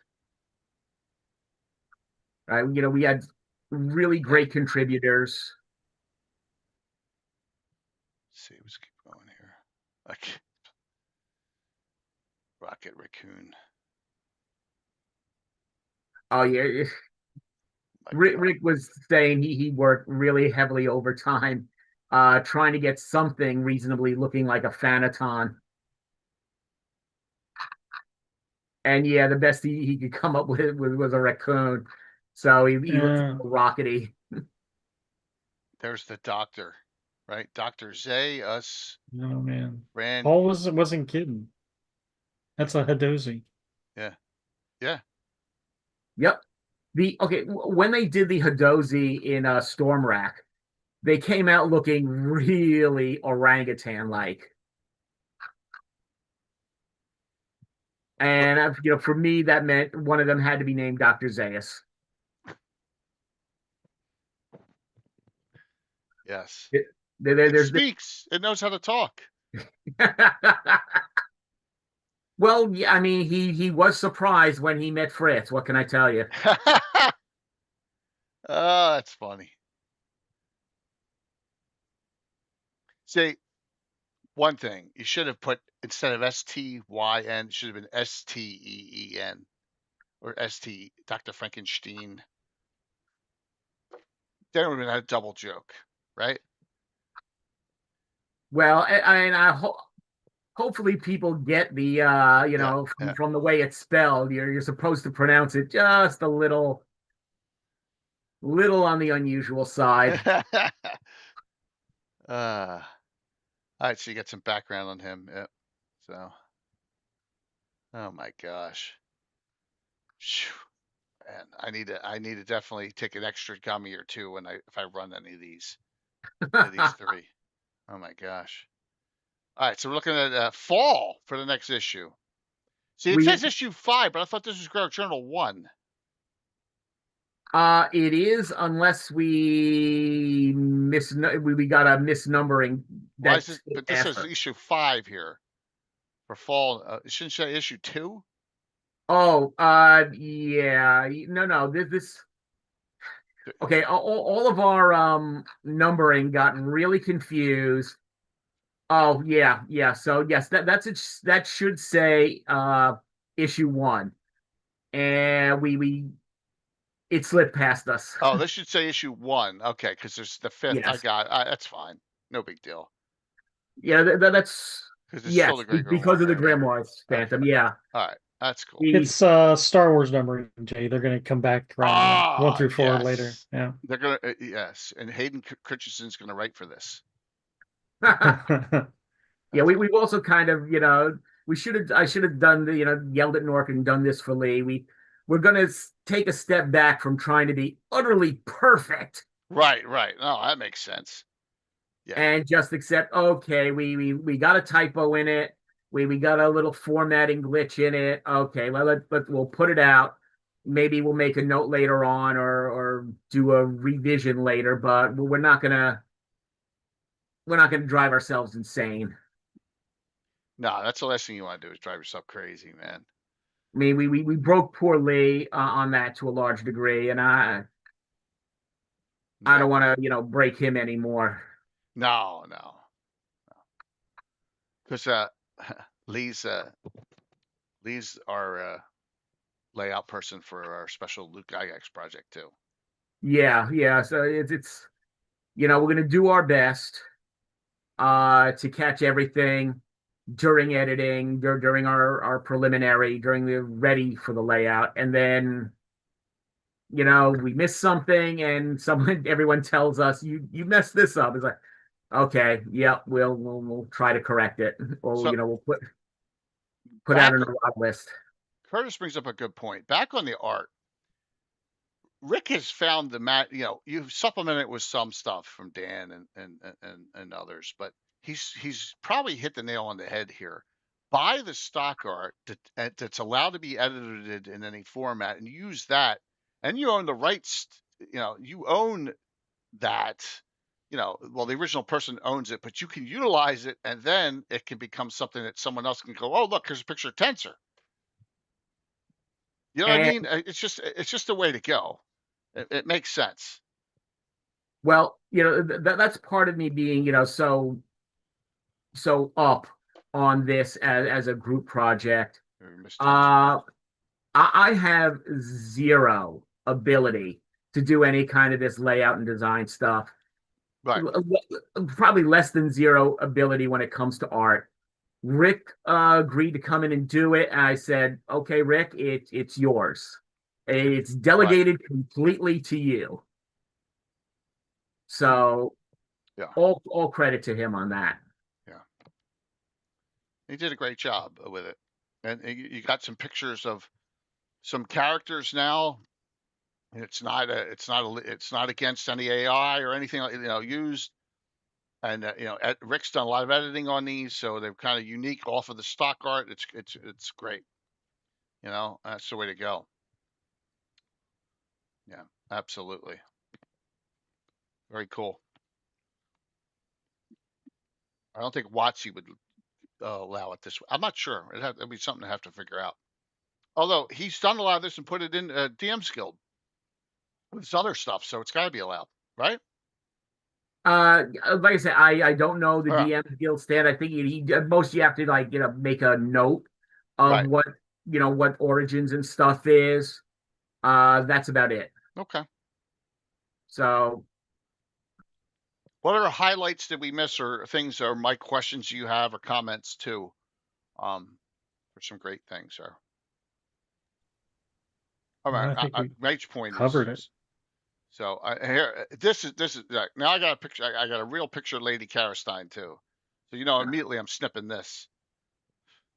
So really well done. and she's alive. How's that possible? Everyone's dead other than Greyhawk. We cast mass global resurrection. Yes, on everyone. Oh my God. Like I said, she didn't die once, she died twice, which is made insult to injury. So yeah. Everyone is dead. What do you do next? Tim's dad started every D&D session I ever played in with him. Come down, he'd sit down. He'd look at you all and go, "You're dead. What do you do next?" That's what he'd say. It's a joke. Yeah, third death there, Rory. Yeah, but that goes back to Living Greyhawk era. So, fantastic. Thank you. Yeah, I already promised Rick, and I'll have my Ed/mine for the next one. What dates are due for everyone out there who wants to put in for the next one? Okay. Well, I'm waiting on you. I'm waiting on Roger, and I think that means we have the issue full. Okay. I've already got a couple of things due for the issue after that. Okay. Yeah, Mine'll be short, 2 pages most, I think. I think it'll be 2 pages. When I get everything, when I look over, and if I have more space, I'm always happy to push people's stuff up. Okay. Cool. And or even slip something by me in, because I have my own thing. I've really just put all my stuff. If I need another couple of pages in the issue, then I can drag out some of my articles. But I'm not going to prioritize myself. Got it. As much as I'd like to. Yeah, because how you gonna bump hobloggers? Right. That's the thing. Mage Point is huge. Hobloggers is huge. And we really want to only do one, but I wasn't going to bump Paul again. And, well, Rick's doing the layout, so he does get a vote for getting his stuff in. Yeah. That's one of my favorite pictures. The mortuary Ouija. Yeah. The main church in my town is that color. See, what I'm going to do with this is I'm going to snip this. I'm going to email it to Jeremy at Gamescape 3D and say, "Jeremy, I need you to recreate this. 3D print." Mm-hmm. Challenge. Wow. Oh yeah, I bet he'll do it too.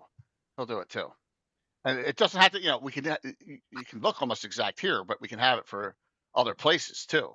And so mortuary, I think it's a no-brainer. So, yeah, and he'll do it. I think this is cake for him. I mean, this will be an easy one for him to set up. So, and you guys have seen the size of the buildings I'm getting from him. Literally, I don't know how I'm going to take all this stuff to GaryCon this year because he's not going. I mean, we're talking about buildings that are 36 inches long. Oh, Yeah, it's insane.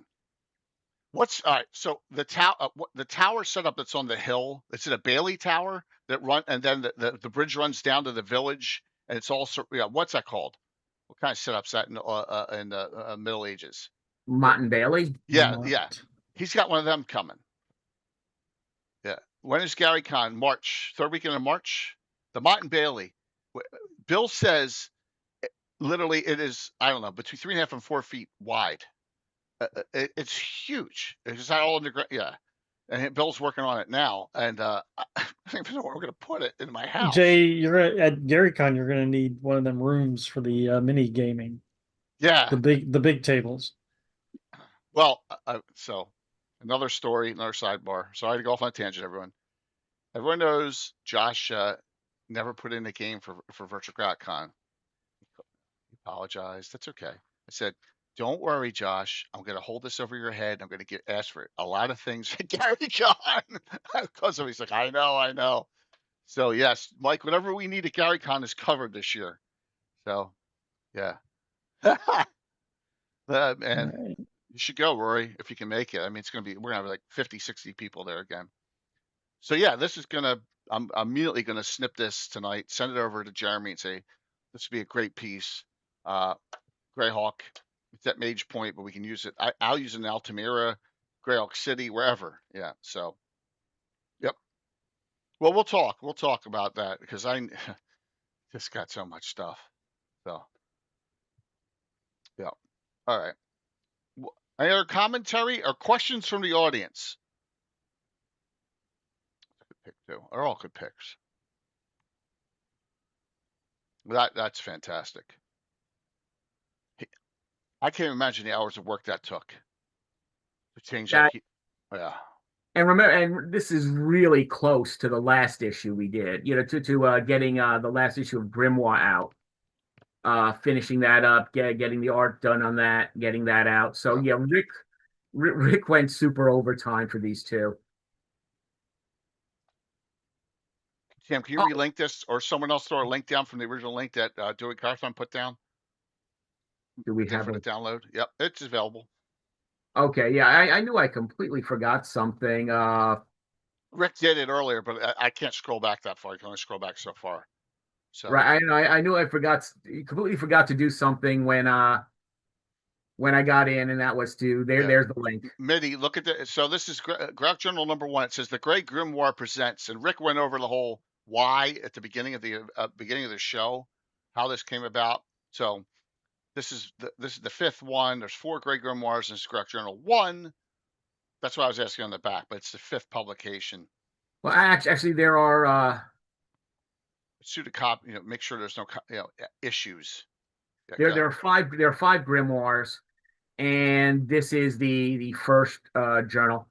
So what separates it is the grimoire was basically Ewan Cummins and Lee. Yeah. And this is now me and Rick. Right. And it was just decided because certain things are a little different, we're just going to have a different name. Right. You need to name Greyhawk in there, and so the Grey Grimoire is cool, but no one's going to find it. You don't, unless you're inner circle community. With this, no, this is not Castle. That's not Castle Greyhawk. Nope. Yeah, and that's what everyone told me. Greyhawk's got to be in there. Yeah, and Greyhawk's got to be the name. That's not Castle Greyhawk at all. Remember, Castle Greyhawk is 3 buildings. It's 3 towers. Yeah, I would think that's actually supposed to be Tensor's Castle. It may be, but Tensor's is just a straight up tower. License, yeah, artistic license. Yeah, it's fine. Yeah, it's absolutely fine. No, whatever Rick did, it's great. He said it's 3 different pictures put together to one. So yeah. It's not Castle Greyhawk. Definitely not. No, Castle Greyhawk is not that nice either. Your best pictures of Castle Greyhawk are go to Exhibitions Ruins of Greyhawk. At least you can get an idea. Yeah, the rent must be insane. So, good question. And then nice work on the great table of contents too. So, anything in your forward you want to point out that you weren't here at the beginning? Well, for me, like I say, to thank everybody. You know, all the staff, all the contributors, all the artists. This was just, yeah. I'm big on the team. You know, it's a team project. I just have my particular skill set, but I need everybody. You know, oh yeah, my God, yeah. I need all these other people who are doing work on it, and it's for the community. It's a group project for the community, for the Greyhawk community, and all the people contributing are just awesome. This is like next level of layout too. It's nice, really nice work. Yeah. You know, I mean, right? I don't know how to do that. I mean, yeah, you know what I mean? With the torn pages, just I would have no idea. So that's fantastic. Yeah, this stuff is just utterly beyond me. Yep. And that's why I'm glad I have someone like Rick to do it. Yep.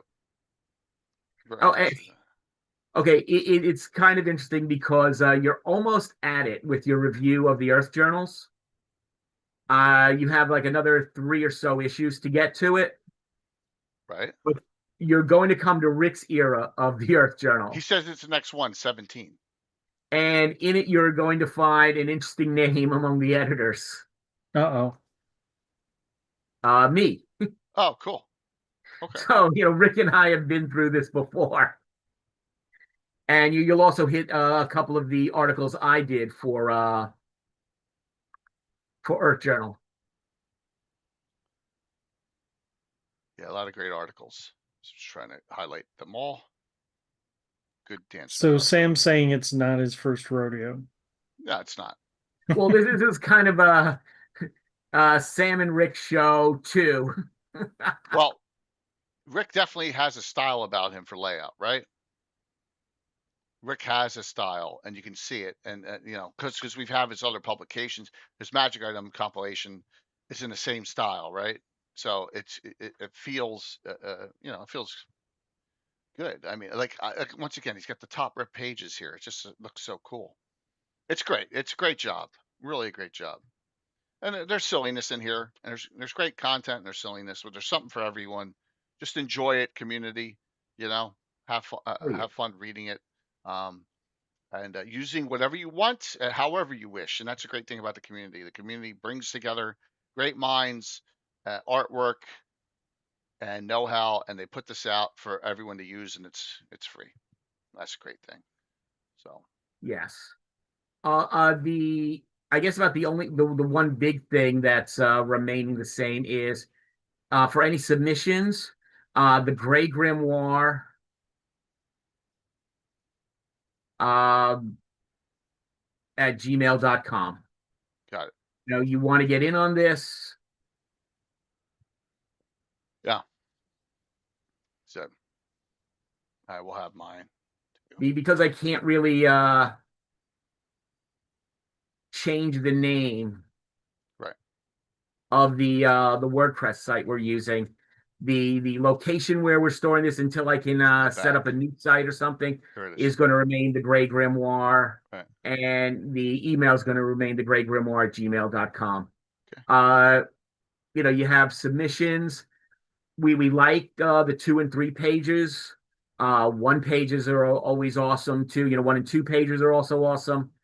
If you do have a longer article, it's not but you could expect to wait quite a bit longer for us to get to it.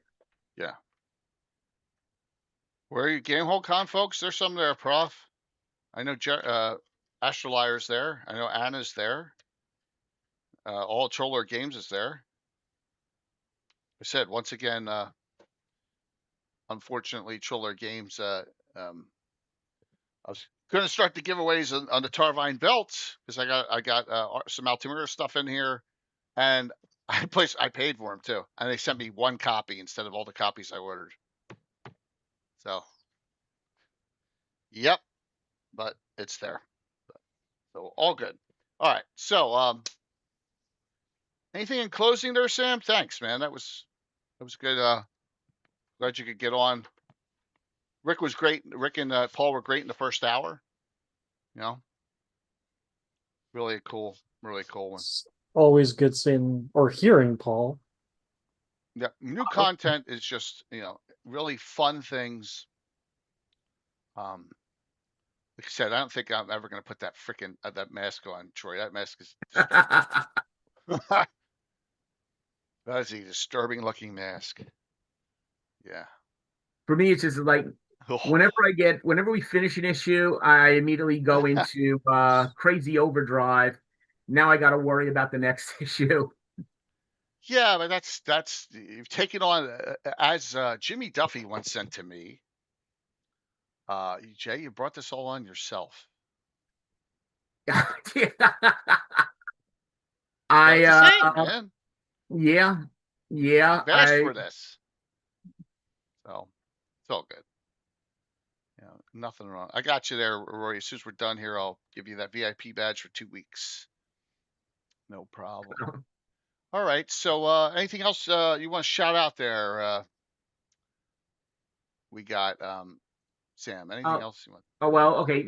I mean, shout outs. I will also shout out to Big Mac, doing Wild Space magazine. He's been a lot of help with me, telling me all the stuff to do to try to promote things properly, and also giving me a lot of sharing a lot with the Wild Space group, with Threshold on Facebook and other places. It's a dedicated bunch. Troy, with his Cannibal Publishing, doing all his work, which is incredible. But he continues to share magic items and creatures of the sea. Plus, I've got some more stuff from him that I really like. More sea knowledge to expand Greyhawk. Definitely check out his stuff, especially over on when anything he gets to DM's Guild and anything that he's offering. And Troy doing all his stuff with the with Lekofka, the Lekofka files, his contributions to that. He's done so much for Greyhawk. Yeah. Naturally, I keep trying to work with Gary to get other things out. Hopefully, we get the next he gets his next visions out soon enough.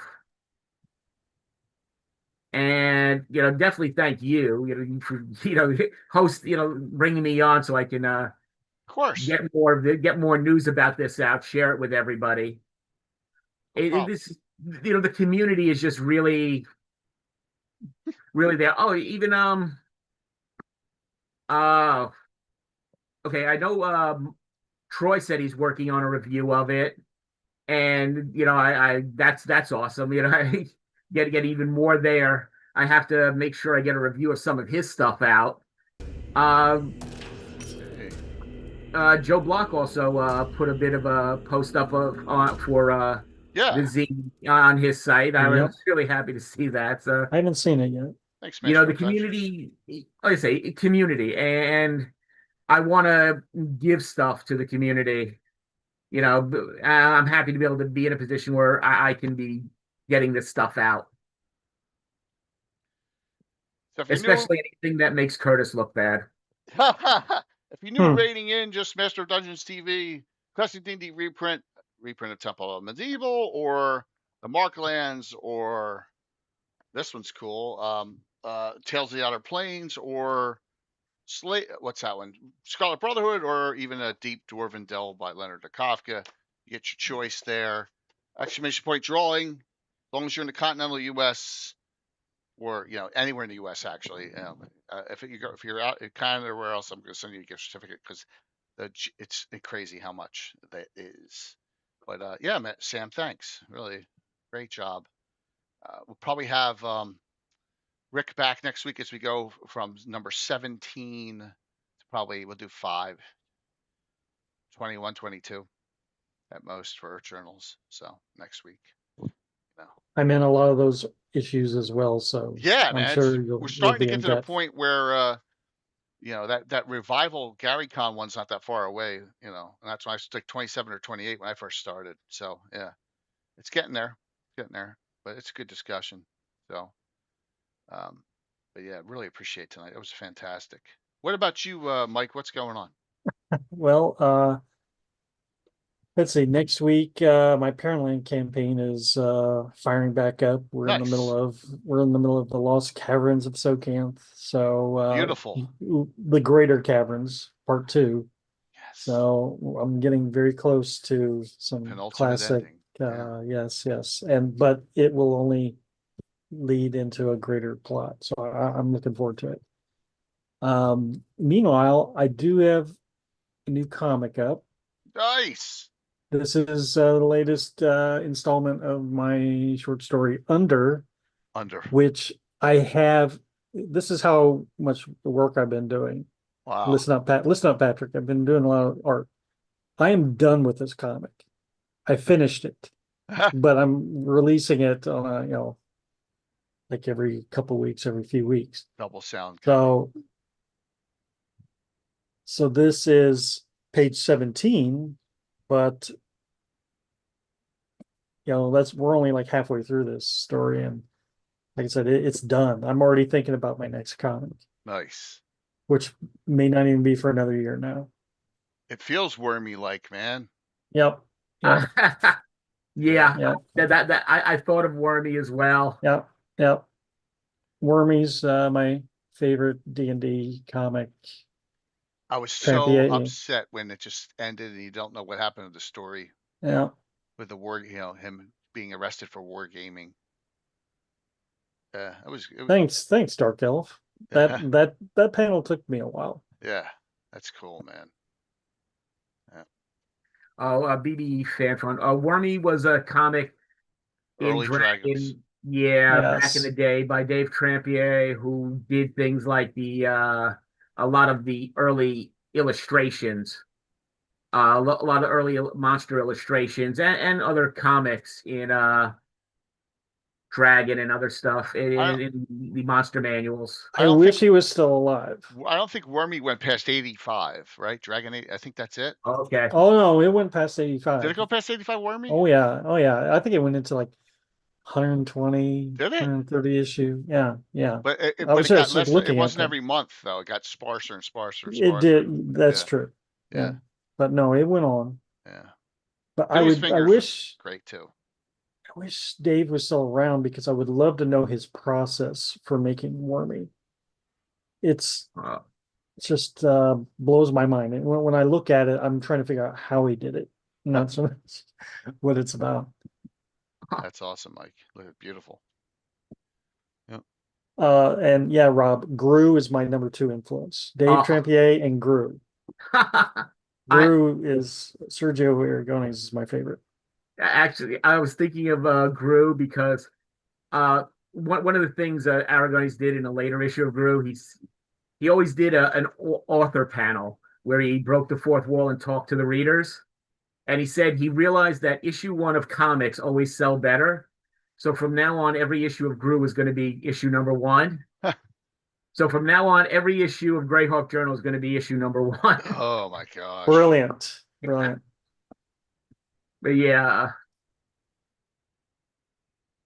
definitely. Aragonés and Gru, I loved that back in the day. Alrighty. So what's up with me the rest of this week? Here's some pictures for tomorrow night. I only have 2 players tomorrow night. I have Walt and Tom. So we're doing a higher level. We're doing a group, the Legion, out of the Shieldlands.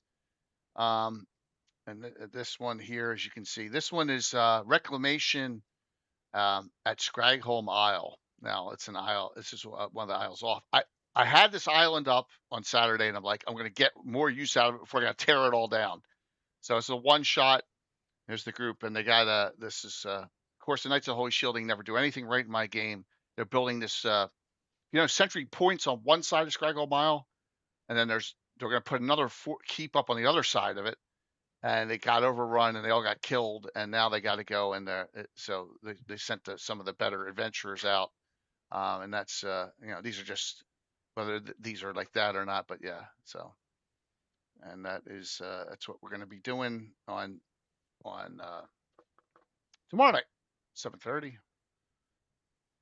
Reclamation at Scragholm Isle. And then Saturday, we got, that is the old one, which is not updated. Sorry, Rob. Why did not update? Rob is on this too now, and I don't know why it didn't update. All right, let me do this one. There it goes. For some reason I pulled the right. Deleterious assistance. You know what that means? I haven't finished writing the adventure yet, and I just made a name up. So 1141 Nuclear Meat. Bella, Witch, Starfall, Rachel, and Mark from Marquee are back. They haven't played since Baldur's Speaking. Rob and Korg, with all the characters are in the 7th, 8th, 9th level of range. Yes, what a party! Unfortunately, Courtney can't play, but that group is going to be fun. Bella's got a new created character. If you know Liara, which is Rogue's duelist, half-elf duelist that you saw during Virtual GrowCon, Bella's got her sister. So they're 2 female half-elf duelists now, sisters, but they're not in the same adventure together this time. Yes. Yeah, Rob, look at that. It's going to be a fun group. So, yeah, and you're probably going to have your Earth. Rob was a late ad, so you're probably going to have your Earth Elementalist in that. I just got to verify that. Because we'll have the Duelist and the Monk as the main fighters, which is awesome. But that will be Saturday, and then we'll have on Saturday at 10 and a.m. this time, not 11, and then we'll have a Gavin on Sunday, and that's that. All righty.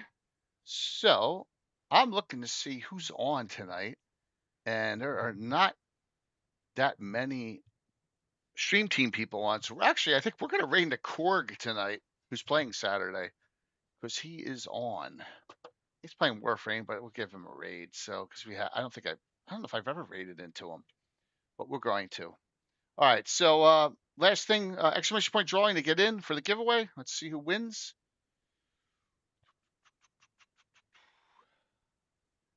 We'll have Gamescape 3D giveaways tomorrow night and Frog God Games giveaways on Saturday morning. Ready? Closing this out. The winner tonight is Moose. Moose always says give it to someone else, but we'll see. Roomheart, you won. Roomheart, you won Sunday night. It's still here. I was going to send it out with this one today, but you got a Vecna Lives coming to you. All right, so you did win Sunday. All right, Moose. Okay, sounds good.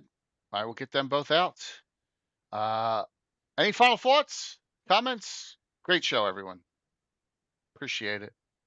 Your Colts are doing really well, which is great. So, number 1 in the AFC. That's crazy, man. Take a snapshot. Put it in amber. It's awesome. We'll keep it up. Keep up everything with Greyhawk. We'll get some reports back from probably next week on GameWorldCon. I'm assuming everyone's gonna say it's great. Anna's there, and she will not be on Sunday either. She'll still be traveling back. I'm not sure what the topic is Sunday, but we'll see if we can get some guests or whatever for a specific topic of some sort. So let's raid into Korg the Mighty. Say hello to him. Just stop in and say hi. He's, like I said, he's running Warframe, which I don't know anything about it, but Korg does anytime I ask him to play, if he's available, he plays, man. And he's got some of the craziest characters there are, like Maram, the worst monk ever, will be his character on Saturday.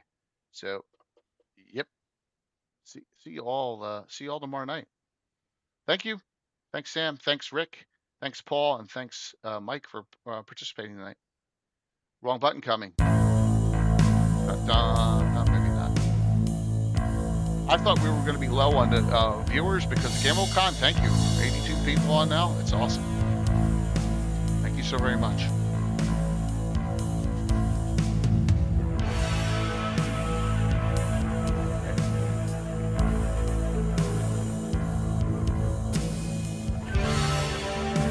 I didn't know GameHold was going on. What was that, Mike? I said I didn't know GameHoldCon was going on, so yeah, that is good numbers. Well, everyone at Troll Lord is there. I'm glad Rick and Paul were able to get here and cover. Yeah, no, they helped out a lot. It was awesome. Yeah, especially having them talk about their orders instead of me just babbling. 5, 4, 3, 2, 1. See you tomorrow night.